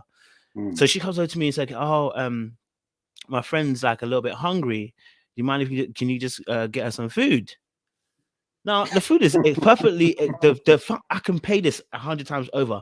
But what's really now? I looked at her. I said, "Okay, cool." In my head, I said, first of all, I didn't know she was coming. Number two, this is sneaky what you just done. But all right, cool. Then it is what it is. Yeah. So now, obviously, I've got ordered food. I even ordered the food 2 or 3 times because there was another guy that I was with, a boy that was my friend that I was with. I didn't want him to pay, so I just said, "Listen, bro, I got you." You know what I mean? I'm gonna order food so you can eat as well. Never problem. Everyone ate nice. But when I go to pay for the bill as we're leaving, I've ordered an Uber so we can get to our next place. I've gone to pay for the bill. I remember I didn't know the shisha was gonna be because I didn't know. You know, I get to the bill, and the guy said, "This is this and this price." I said, "Wait, what?" And I always carry cash on me as well, so I was like, I'm counting the cash. I'm like, but the food was this amount. It's almost double. Why? I said, "What's on the bill?" And he said, there's 2 shishas on the bill. I said, "What do you mean 2 shishas on the bill? Did you see me smoking shisha?" He said, "No, the young lady said, do you pay for it?" Wow. And I said, "Wait, what?" I said, "Okay, here's the money." Get quiet. Got into the Uber. I'm stewing. I'm like, "You think you can take me for a mug?" But do you know what? I have to wait for the right time. So we get to our destination. I get out of the Uber. And as we're about to go into a club, I just kind of pull out and said, "Hey, can I just talk to you really quickly?" And she's like, yeah, sure. I said to her, "Listen, I'm a person of principle and I never want to disrespect anybody. Okay. So I want you to understand this. This is, this is me just being real with you at this moment. I don't like what you did back there. You put shishas on my bill that I never ordered and we never discussed before I got there. And you could have messaged me to even say, can I get some shisha when you're coming?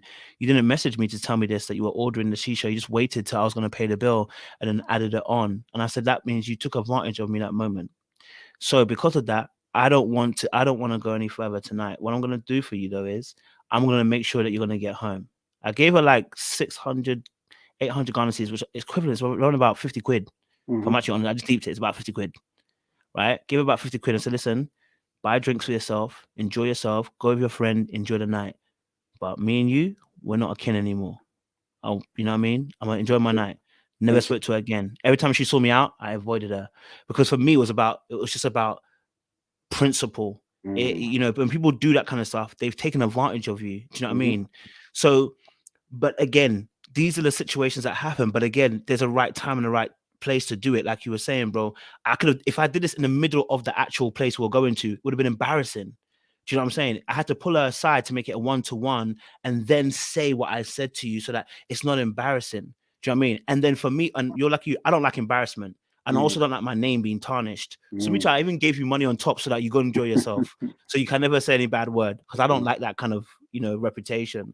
So I think for that gentleman there in that instance, I get it. Steak and lobster really isn't for that kid. And that child isn't his. And so I understand. But yeah, I agree with you, bro. In that moment, I don't want to be embarrassed. Service charge I can always fight, but this type of embarrassment I can't because this looks like I'm really, really broken. I can't do that. You know what I mean? I'm gonna pay it. You know what I mean? I'm gonna just get the steak and lobster for you, and you gonna get the steak and lobster and everything. And if I feel a way about it later on, I'm gonna address it with you, so a 1-to-1. Because my final point, you can jump in, bro. If I do this to you in public, I can never ask you to respect me, even if I'm wilding out, not to check me there and then, but to wait till we get home. I can never ask you to do something and then I'm not doing the same thing for you. So, if I'm getting annoyed at you in public and giving you the wrong energy, instead of just protecting you, saying, "Hey, do you know what? Okay, I'm gonna get stuck with lobster, don't worry about it," and then addressing you when we get home or in a private space, then how am I going to be expecting when I'm in public with you and maybe I'm being acting a fool and you're talking against me rather than actually be like, "Babe, listen, just and then talk to me later on and say, "Babe, like, what you did in the public, I wasn't feeling it." That's how it's supposed to be handled. So you've got to start off that trend first. So yeah, I'm definitely agreeing with you on that respect, bro. I agree with you. And now you said that, has made me think about another thing. Even though, yeah, we don't know what the aftermath is, she could be thinking the same thing. You've literally made an issue in public. It's embarrassing. What, okay. I don't know if that was the first time, if this is how it is. We don't know. But that's a question that she has the right to raise. So if you disagree with something in public, how are you going to respond to me? So again, yeah, it's a difficult thing because him, it's like, okay, you disagreed with me in public in front of someone to do with your daughter. Is that going to be continuous behavior? She could be feeling the same thing. Wow, okay, instead of talking to me quietly, telling the waiter to come back or waiting till afterwards, you decided to embarrass the whole situation there and then. What next? However, she also could have said, no, baby, you're going to have the chicken wings, chicken dippers, whatever the case may be. This is what you're going to have today. She could have done that. She could have dealt with the situation by addressing her daughter, but she said, no, I'm going to protect my daughter. So to me, it's really a thing where they need to talk. Yeah. They need to decide. They may even agree to disagree on this situation, because they might both come with emotions, but they need to decide, if this comes up again, what do we do? And there might be times where they all go to posh restaurant, but at least they're in the know. But next time, to me, go to somewhere where that's kid friendly. That's going to make sense. They're all going to enjoy the food, because that avoids everything. But because we don't know the details, I mean, it's hard. Details, Yeah. Yeah, and I think again, you know, like I think, and obviously we don't, because we don't know aftermath. We don't know how all the way she took it, but we definitely know that she didn't take it all the way good, because she's out here on the podcast telling us the story. So clearly, like you said, there is a little bit, there's a little bit of the way that she took it in that instance, and yeah, I just think to myself, like, you're right, bro. Just sometimes you just got to collect the shame in that moment. Do you know what I mean? Yeah. Sometimes you just got to collect the shame, bro, and just handle it, you know, because, you know, you don't want to create, and this goes back to what we're saying about the men speaking the language of men. This also goes back to speaking the language of women too. Like, that moment could be in your favor. You push back a little bit by saying, "Oh, you sure don't want chicken and strips?" No, she wants to. All right, cool. Let's grab it to him. And do you know what I mean? She can take it home if she doesn't finish it, right? And you can address her later on. But what it does, it buys you brownie points too, because you're showing a person how you want things to be handled and how you want things to be addressed. And I think one of the biggest things that we as men can do is emotionally regulate. So, like, something can annoy you in that moment, but how do you handle it when you're annoyed in that moment? Do you fly off the handle, or do you keep composure? And what you realize is, even if she disagreed with you in that moment, later on, the fact that you handle that way, it buys you brownie points, because that person knows you're going to keep them safe, you're going to protect them, and you know what, you're gonna respect them and their child. So you know, I think this is a common, it's a principle that everyone needs to learn, because it speaks the language of women, which is security. You know, that you didn't fly off the handle just because of a steak of a lobster. You know what I mean? You know, so yes, steak and lobster is not cheap, but you know, you want to get a comment? No, I'm saying it's not that deep. It's just steak and lobster. I mean, it's not something that should create an issue where you should now respond in some sort of way. Like, it's just not until it's your monthly wage. That's enough. See, that's another conversation, right? What is your last? The UK is different than America, so how much things cost is very different. But I'll give an example. Right? With my missus last year, we went out just after work. It was meant to be a cheap, easy thing. Went to some place next to her workplace. In my head, I should have realized, because where she is, I guess, let's just use New York, right, on Wall Street. I don't know if there's nice restaurants around there, but you can imagine how posh they are, how much they cost. So we just went somewhere literally down the road from our workplace. Now, we were just ordering regular. I was expecting maybe 30, 40 pounds. The bill came to 91 pounds. And I was like, how on earth did we... This is not 91 pounds worth of food. Worth of cocktails. We thought, what on earth? However, I just said, yeah, whatever. And I paid it. Because if there's no reason for me to, again, like you said, because the money's there, I mean, let me just pay it. But I'm also understanding the brownie points. It's okay, when something unexpected happens, how have I respond? Am I now saying, like, come on, give me 50%?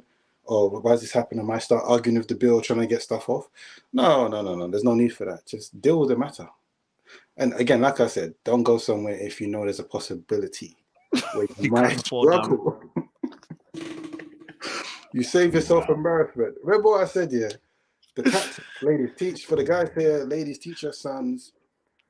I don't care how much money you have. Pay attention to where you're going, right? And if you've got time, look at the menu. And you need to look at the menu anyway. You need to see if there's food on there that your partner's gonna like.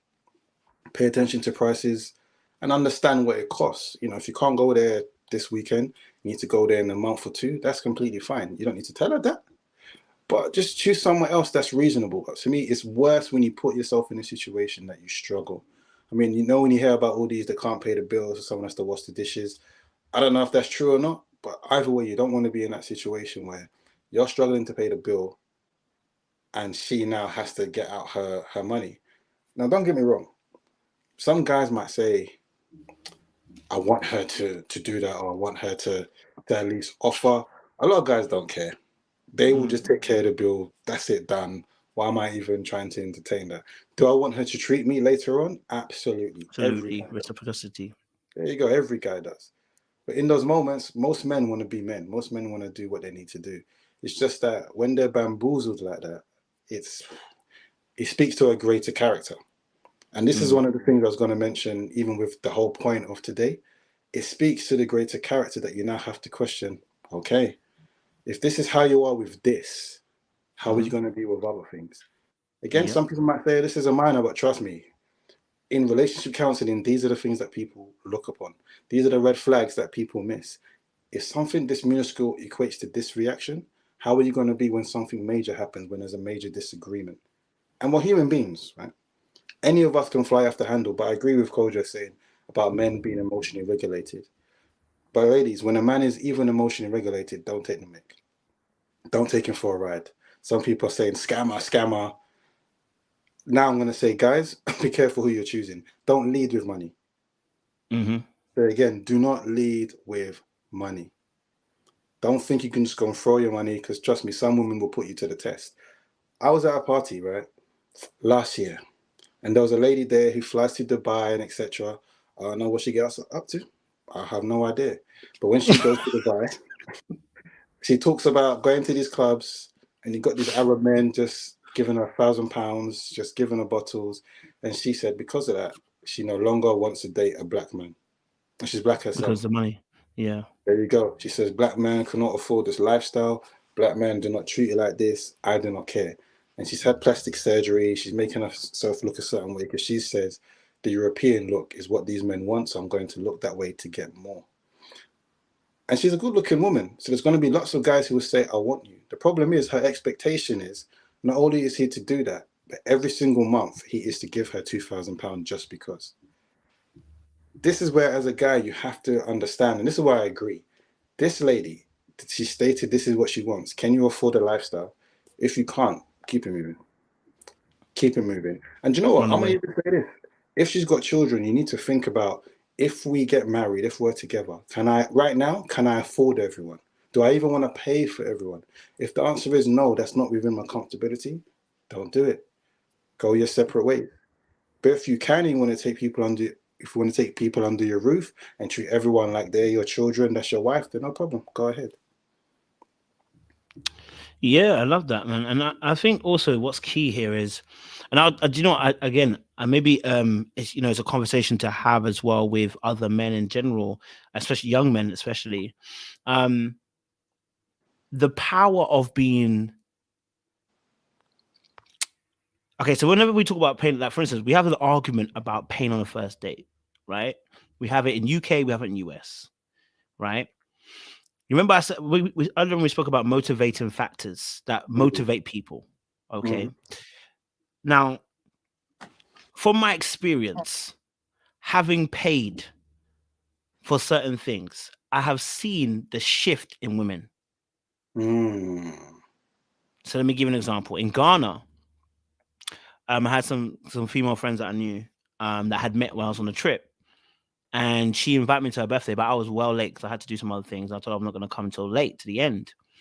We get to the end and they've all just finished eating.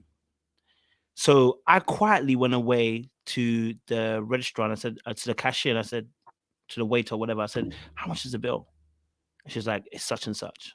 I was like, it's a bit of a sting in my budget, but you know what, fuck it, let's do it. Paid for everybody's meal. Didn't say a word. Kept quiet about it. Chilled, vibe with the girls, didn't do anything. The girls are wondering, hey, why has no one come to ask for the bill? Because da. But then one of the girls, her food, she didn't like it very much. Mm. So she went to argue about it. And as she went to argue about it, the guy then told her, oh, but the guy's already paid for it. So this girl comes and she's like, wait, did you pay for the stuff? And I said, well, who told you that? She's like, wait, did you pay for it? I said, yeah, it's her birthday, innit? So like, you know, I just want to do something nice, you know, nothing that. Let me tell you something. Before this moment, the power of money can do a lot of people. Listen, let me just listen, man, then play the game. I'm just being real with you. It was a genuine thing out of my heart. I wanted to do it. I really wanted to do it. Don't get it twisted. But when you see the difference it makes to women specifically, just like I said about men being moved by motivation of words, it's not the money that is moving them. It is the generosity. You know what I mean? It is the fact you're promoting safety. So The act of service. Act of service. So as soon as that happened, I saw how some of the women changed towards me. And I was like, that's calm, innit? Like, it's not a big deal. Didn't make it a big thing. And again, Jay's out here telling me, listen, like, and so I can't do that every single time, guys. I can do that once in a while, though. I can, you know, choose your moments wisely. You gotta have the maximum input and maximum output. But you know, so I started seeing, and I actually spoke to the girl after. I had a conversation with one of the girls, right, and I said to her, like, yo, I said, did you notice something? Did you notice that your behavior changed with me that night? She's like, what do you mean? I said, because we have a really frank conversation. I was like, you know, that's the first time you actually touched me. Like, you grabbed me and held on to me. She's like, wait, what? I was like, yeah, you didn't notice that. But we've been cool before that. But it's not, and I said to her, I'm not anything. I said, I understand it. It's the money, it's not the money. It is the generosity that moves you. This is actually an art of seduction. And I remember I was like, oh, this is what he was saying in the book. Because I read the book and I was like, I didn't understand it. So there's a game and you have to play the game, fellas. Mm-hmm. I know you may not like it and you may feel like you're being taken advantage of, but the reality is you've got to play the game. Now, of course, play it smartly. It's not every girl that you take out. That's your problem. You're taking every single girl out. You know what I mean? You're taking every single girl out and then complaining that they're using you. No, you take out the girl that you've had conversation with, you've got to know, you understand her mindset, and you do that, right? Because even if it doesn't go nowhere, the fact of the matter is your reputation is intact, number one. You know what I mean? Number two, it's a pattern of behavior you want to be able to employ, you know, as well going forward. And I'm not saying pay everybody's food bill when there's 12 people in a room. That's not what I'm talking about. I'm merely stating the fact that it does change people. This happened to me in South Africa. I did the exact same thing, and people change towards you. It's because generosity is something that people want to be drawn to. And listen, it's not every time you do it. You don't have to do it every single time. But the 2 times just you've done it, people remember, wow, you were actually able to do that. And women change the way they move towards you. Mm-hmm. When you're stingy, it is anti-seductive. So you may have money, but your behavior is showing that you're anti-seductive. Do you see what I'm saying? So it's not that it's, and that's why certain guys who are broke but ballers seem to get more money, to more women, because they're alluding to the fact that I'm generous. Meanwhile, his bank is broken. Oh gosh. But you know what I mean? Sometimes you just need to, what I call, get your foot in the door. Then you can explain later on, I've got a budget to how I move. Then she'll understand that because she's seen, oh, you are generous. You can spend your money. You're not a tightwad. Okay, cool. No worries. But if you start from the beginning as a tightwad, we haven't got much place to go. You haven't got much leeway. You know what I mean? So, yeah. You know what? You said it perfectly. And even on that point, right, I can't say all women, because some women, I'm going to say some women's standards are so low that now I'm going to say it in a different way. When you do that, like you said, bro, you see the results. Some women will play it off and say, "Oh, it doesn't mean much to me. I'm not materialistic and etc." But when you do something like that, it does speak to, if I marry this man, this is how he would be. Like I said earlier, some people equate, and again, it's not the money, but it's the security and the safety to, this is how he's going to love me. So in that moment, she thought, Kojo, okay. She had that attraction to you. Again, I'm not saying she wanted to now, can Kojo be my husband, etc. Yeah. No, but it's a natural thing that happens. And that's why as men, sometimes, instead of arguing, instead of fighting, just do it. If you need to have a conversation afterwards, in fact, she's even going to if she's mature, she's even going to respect you more for bringing it up and staying principled and holding your ground instead of just acting like a guy that she can finesse, right?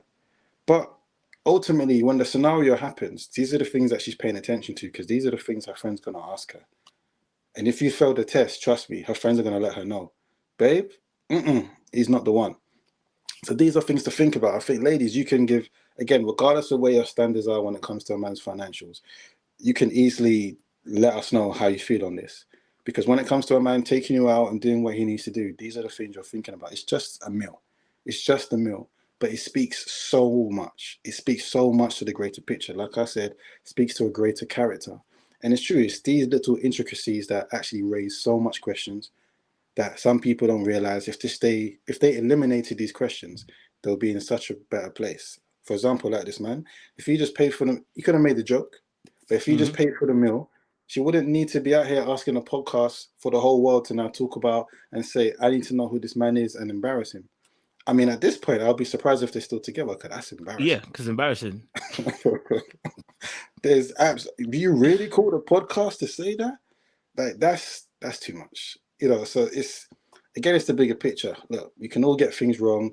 We can all do things better. And most of the time it's because we learned about something before, which is why we do things now. But obviously, you know, we have to be in the right place to do it. But it's about truly understanding. And then, again, to me, it goes back to that. What do you want in life? What do you want to, who do you want to be known for? What do you want?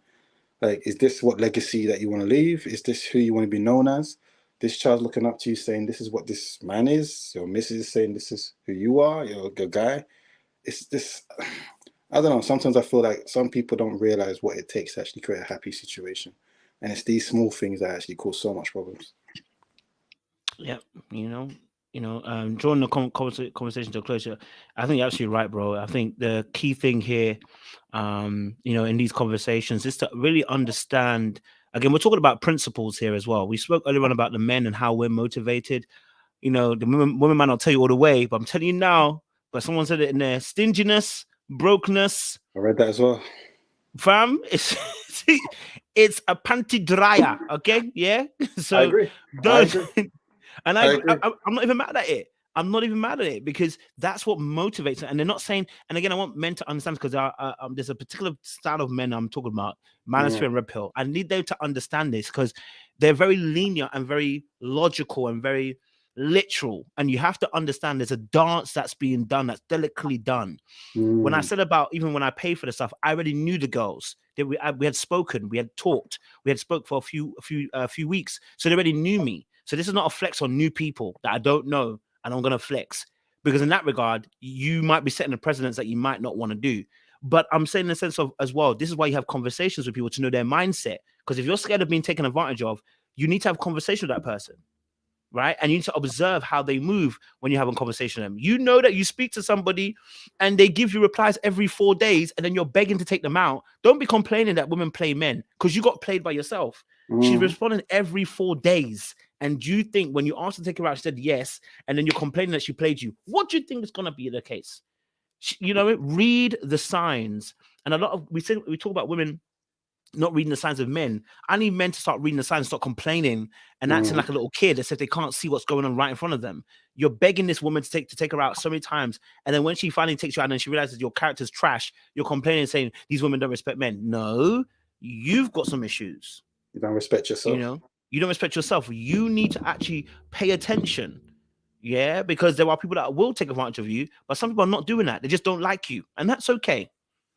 But there's still a principle you need to lead by, and if you lead by that, that will also what you'll be leading lead by in a relationship as well, right? So I think it's about understanding those things, and not just complaining, and rather observing how, you know, human nature and the laws of human nature, how it works, and the psychology of these things.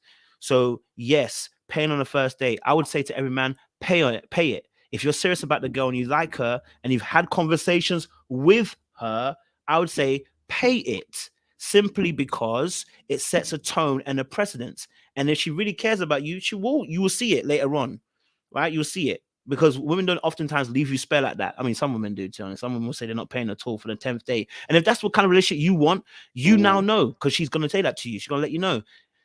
But if you know that, you know what, for you, you're scared of being taken advantage of, you better have a conversation with her first and get to know her mindset. That's what you can trust. The attitude, the mindset, and you can trust that relationship that you're building first before you take her on a date. You know what I mean? And no one told you to go and spend £200 on a shard just to try and prove a point. No one told you that. You know what I mean? Because some goons be doing that. Spending £200 on a shard and complaining that a woman played them. Nobody said to take her to the shard. And number two, you should really assess who she was before that. For those in America, You know what I mean? the shard is one of the premium attractions that you can take someone to in London. It's got multiple restaurants. That's true, yeah, sorry. Call this place in London. You can look all over. I've got pictures if you want to see them. I've been there. So it's somewhere where if you're going to take a woman there, unless you're a footballer or some sort of rich person, don't even bother.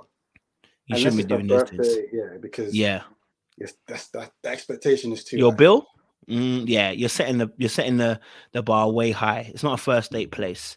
That's anniversary. That's we've been together for a little while now. Like those are them. That's that kind of place. You know what I mean? So you got to be aware of that. You know what I'm saying? Listen, for me personally, I'm looking for I don't mind paying the first day. I want to do that. I'm looking for that person that, you know, even one day I like to share the food. Not because I'm broke, but because I like the fact that I can share the food with you. That will tell me that I really like you. You know what I'm saying? Yeah. But yeah. So man, them, you know, whew, you know what I'm saying? It's out here. Someone said I'll visit before 2025. You're welcome. Come down. Come down. Yes, but yeah, closing remarks, sir. Closing remarks on this topic. I think, like you mentioned, like a real life scenario. I can say a real life scenario of me and my missus, and you might hear me speak about me and my missus a lot because she is someone that I'm practicing a lot of these things with. It doesn't mean I get it right sometimes, absolutely not. But I'm not even afraid to talk about those, as you saw last week and the week before, where I get it wrong. But one of the things I noticed is, like you said, so she's not someone that requires I take her out to the shard every single time we go date night. But I have done that. We've been to the shard, right? I have done theatre, I have done many things. And she would tell you, there you go. The guys of her past have not treated her in this way. But she's not someone that requires it. I tell her, you should have upped your standards, but now you're with me, I'm going to show you how you should be treated. But I noticed the difference in how she responded to me. Even when she said I didn't need to, and she will play that hard game, but I noticed the difference in how she is and the appreciation when I do these things. And that's why I understand, all right, if you don't have the money, you don't have the money. We can't really argue, but there are other things you can do, but also pay attention to the type of woman you're trying to be with. But when you do have the ability to do certain things, it speaks volumes. Because as we're trying to say, as we say so many times, it speaks to a greater character. She's in her mind. She's doing clockwork. She's thinking. She's putting two and two together. Okay, so what type of man is this? Who do I have? Now, as you said earlier, if you're reckless with money, that's going to be counterproductive. You can do all these things. But if she finds out that your bank account is got a broken leg, a broken arm, is in a bandage, you can't see, my guy, she's going to look at you as irresponsible. So you have to be very careful. And again, because I talk from experience, right? I've been through that in my life, where I'm doing things to make someone happy, but it's hurting me at the same time. And this is why I agree with you. Pick your battles. Pick what you're doing. It's not every day you need to be spending. Someone says some restaurants $300. Yeah, in America, yes. If you do that in the UK, you're crazy. Why would you do that? What are you ordering? It makes no sense just for two people, right? But pick your battles. Understand what. Understand is not, you can sometimes with a meal that might cost £70, or let's say $70, you're going to get the same results than if you spent 200. So what's the point of going for that 200 for this occasion? As you said, save those things for birthdays, anniversary. In fact, I took my missus out for her birthday in January. The bill came to £250.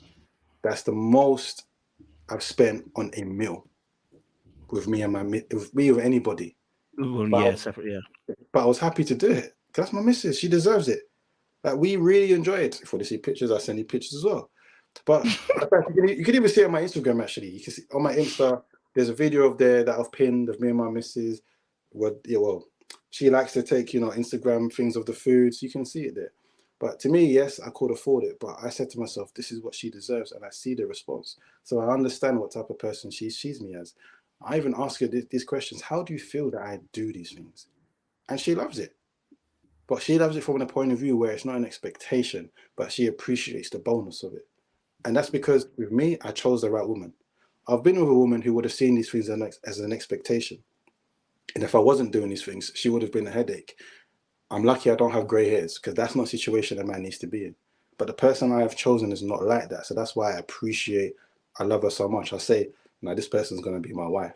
Because it speaks to me. It says, when we are married, how are you going to be with my finances? If I say, babe, we cannot do A, B, C, D, E for 6 months, 1 year, 2 years, how are you going to respond? She's showing me she's going to respond in a way that's going to allow us to reach something greater in the future. And even now she says, no, we're saving. I don't need to take her to those places for the time being. We don't need to go there. We can go and get a coffee somewhere. I said to myself, if I don't marry this woman, I'm an idiot. So that's some piece of advice, guys. Bro, you know what? Do you know what? That's probably going to be next week's topic now, because, bro, you touched on something so powerful, right? And I think breaking it down all the way, what you described as somebody who is grateful. And I think this is the key aspect of what we were talking about a little bit earlier on in terms of for men and being motivated. Because someone might say, well, I expected him to take me out. You know what I mean? Like, it's basic. Like, you took me out. Like, it's like you want to pat on your back for me taking you out. Like, that's what you're supposed to do. And I'm saying that the difference that you just mentioned there is the gratefulness. See, like, for her, it's like, oh no, like, you know what? I really appreciate it. And you can tell by the way they're even expressing the point how grateful they were. And you're absolutely right. And I think even when I had my last girlfriend, and I even told her at the time that right now I lost my job. No, where we're gonna go to? I took you to a Turkish restaurant. Went to a Turkish restaurant. She's like, "Are you gonna pay for it?" I said, "Yeah, I'll pay for it. No worries at all. I'll use my credit." That's the first time I use my credit card in a very long time. I don't use credit cards often like that, right? And after the gratitude that she expressed, brother, I said, whatever I need to do, I need to make sure I do it. I can do it again. And I'm saying that because when people, you see, a lot of times, especially as men, and this is something for the ladies just to maybe take in as well. You find the right one. Please don't do this for the crappy ones, like we keep saying. Don't do this for the crappy ones. Don't do this for the one that you're trying to make potential. You're trying to build a bear and all that kind of stuff. Not them guys, but the guys that you truly are appreciating. I'm telling you, your gratefulness and your verbal appreciation of that of him will make such a difference to him. Huge difference, you know. Men really do appreciate that verbal affirmations and those verbal words where you appreciate what they've done. So even a small thing, like you said, yeah, going to, I love a good theater. I ain't gonna lie to you. Okay, but so like even going to like a theater or something and taking her there, and she's like, "Babe, I really enjoyed it. Thank you so much." That's all, you know. And we're now on top of the moon. That's all, you know. And now we're on top of the moon. Like we're not asking for the madness. We're just asking those little things. Those little forms of appreciation, man, it will change your life, man. It will change your life. And so, yeah, I definitely hear what you're saying, you know, as well. So, Didi said she appreciates a place that require reservation. Go for it, bro. I was going to say, for ladies, I think that appreciation goes a long way as well. Because one of the things I know as women you do care about is when a man listens to you. When you speak and he pays attention to what you like and he does what you like, it goes a long way. I'm going to give an example. Another example about my missus with the theatre. I've been theatre maybe twice in my life. But with my missus, I spoke to her and I said, "Oh, do you actually like these things? I mean, at our age, we're not going clubs. We're not doing any of that silliness, right? We're actually doing a lot more mature things. So I asked her what type of shows that she likes. What does she like to watch? And she said she likes a lot of, you may not know this, but it's a lot of like 50s crime, 50s murder mysteries, those type of shows. So I literally went to go and find if there was a theatre show based on the area of genre that she likes, and I found it. I surprised her with it.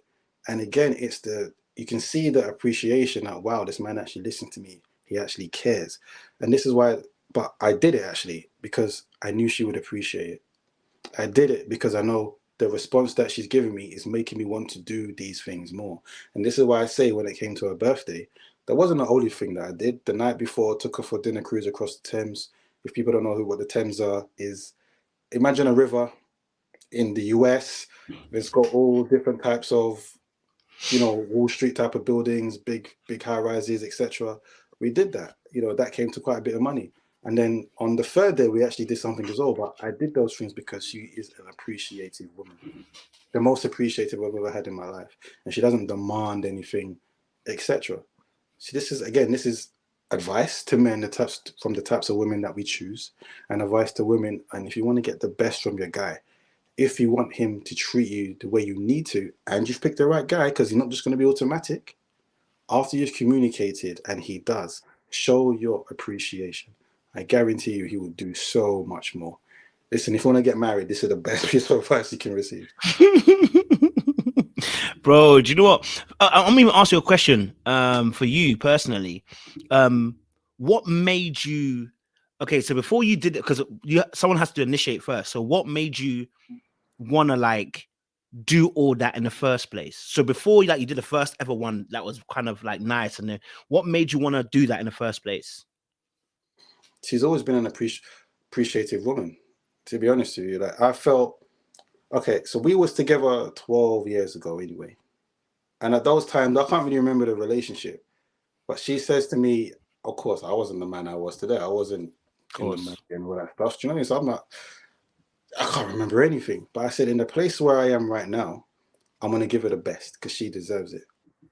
And it's not me jumping the gun or doing too much. I'm literally pouring into the relationship what she's pouring into the relationship. I'm reciprocating. Because when it came to my birthday, she went all out as well. It's just that, obviously, I'm the man, so of course I'm going to do more of the taking out and all this type of stuff, which I don't mind. But in playing that position, I'm literally doing it for someone who deserves it, someone who appreciates it, someone who I know, I don't even know how to put it, but someone who I know wouldn't choose someone else over me. She literally appreciates me, and everything else is the bonus. She's not just appreciating the dinner, the theatre, the luxury cinemas, the activities that we do. We've done quite a lot of activities. She loves all of that, but she appreciates me. I think that's probably the answer to your question. Because I can see she appreciates me, this is why she's getting all these things. She makes me want to do these things for her, even when she tells me not to. And there's things that I've sent to her house, gifts, and all these things. Trust me, if when you see all these romantic movies that you guys grew up in America, I'm that type of person. I love to do those things. I really don't mind, but I had to learn in my life. I had to do them for the right woman. And that's a woman that would appreciate them properly. And I think that's where the piece of advice is. Guys, it's not every woman you should be doing these things for. I'm not going to get into the conversation that what women deserve. I'll let ladies have that conversation on their own. What I mean is there's going to be some people who don't appreciate what you're doing. Yes. Point blank. Because they don't appreciate you. Oh. That's it. That's it. And this is something to pay attention to. And when you know you have this type of woman, keep it moving. We need to turn that stat around where it's the majority of women who leave situations. We need to stand on our own 2 feet and say, well gone. That's it. Because we're going to save ourselves so much money, so much headache, our self-respect, our honor. And in fact, if we leave, she's going to respect us more. Because trust me, she's going to be chasing. Because she's going to realize, you know what, she had a good thing. But the reason why she can leave us, she can leave you, is because she sees that, yeah, you're not good enough for me. I can just leave you, it's going to be fine. She doesn't see value in you. And these are the things of men that we need to create. Why should a woman look at you and feel like you are the one? You are the one for her. Value. I'm not even talking about from a spiritual aspect, because she can say, God told me to marry this man, but she's still looking at you and saying, really? Nah, I'm not sure. I'm not sure. Are you sure? You know. So what about you is creating that value as a man? And as you mentioned, bro, safety, security. There's another one in there. Stability. That's another, right? So these are the things that some of these minuscule things that we've been discussing today. As much as we make jokes, as much as we sometimes we're on the woman's side or sometimes we're on the man's side, as we keep on saying, they speak to a greater character, to a greater point. That only expands. People change, fine, but only expands the more you continue to build whatever you're trying to build. And at that point, then you're going to know who you truly have. So for me personally, I'm off the road now. I'm done. I'm at the game once again because I found that person who truly compliments me. And while, you know, for me, I'm not going to mess that up. So I'm going to give her what she deserves. Even if she feels like, oh, no, I don't need that. I don't care. You're with me now. You're going to get a different treatment than what you've had before. Bro, you're spitting right now. And you know what? It's making me think because, like, again, the reason why I asked that question, I was wondering what was the motivating factor. And I was just thinking, I was like, okay, because like I said, my ex, as much as we had our madnesses in between, you know, one of the things, like I said, when I lost my job, like I said this last time, we literally were fighting at the till to pay the bill. Like you know what I mean? And when you see someone do that, you don't question whether they would support you in dire times or not because they're willing to do that much for you. When she's asked me, do you need money? I'm like, no, I don't need money. Like, no, if you need money, don't let me not help you. Do you know what I mean? I'm like, no. I'm good. I've got it. I handled it. Do you know what I mean? Even though I didn't have my job at the time, but I was still getting some money from YouTube and stuff. So when you see that, you don't complain about them reciprocating because in reality, you have seen that this person, and this is what the men are fearful of, is someone who's going to take advantage of you, right? But when you see someone is also putting in the effort you're putting in, I need men to be aware. If you've got someone who's putting the same effort you're putting in, don't mess it up. Don't mess it up. You know what I mean? Don't mess it up. Like you see this person putting as much effort as you're putting in. You can see how they're treating you. You can see how they're loving you. You can see how much effort they put in. Please don't mess it up. Don't let your Negroes next to you who telling you love don't exist, who telling you women gonna take advantage of you. You can see this woman right in front of you who is showing you love. Don't mess it up. You just heard our brother here talking. You hear him talking how he's talking about experience, bro. When you don't even realize when you were talking, bro, there's an aura, an energy when you're speaking. It's something that men have when they are being treated well, just like when women have been treated well, that you have this energy and aura that when you talk about the partner, how you're filled with this love for the person because you see how much they do for you and you're willing to do for them. And it's that reciprocity that's happening and that cycle of give and take that is beautiful, you know? So that in itself is beautiful. And I've met many women who have the same kind of energy, who will treat you good, who will love you. And that's why I'm tired of some of these men crying on my internet, telling me that women are this way. I'm saying to you, you need to start looking for the right ones. And if you keep meeting the constant bad ones, I have to ask you a question. Where are you looking for these good ones? And why is it you keep meeting the bad ones?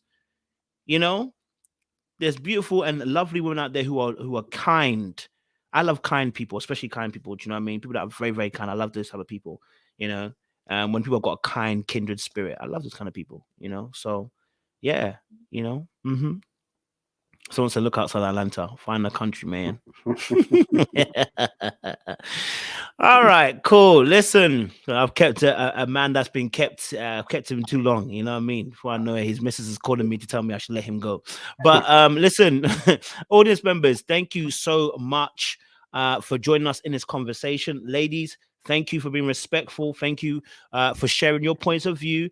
And thank you for also pushing back when you felt you needed to push back. It's been respectful dialogue. I love those kind of things because we learn from it.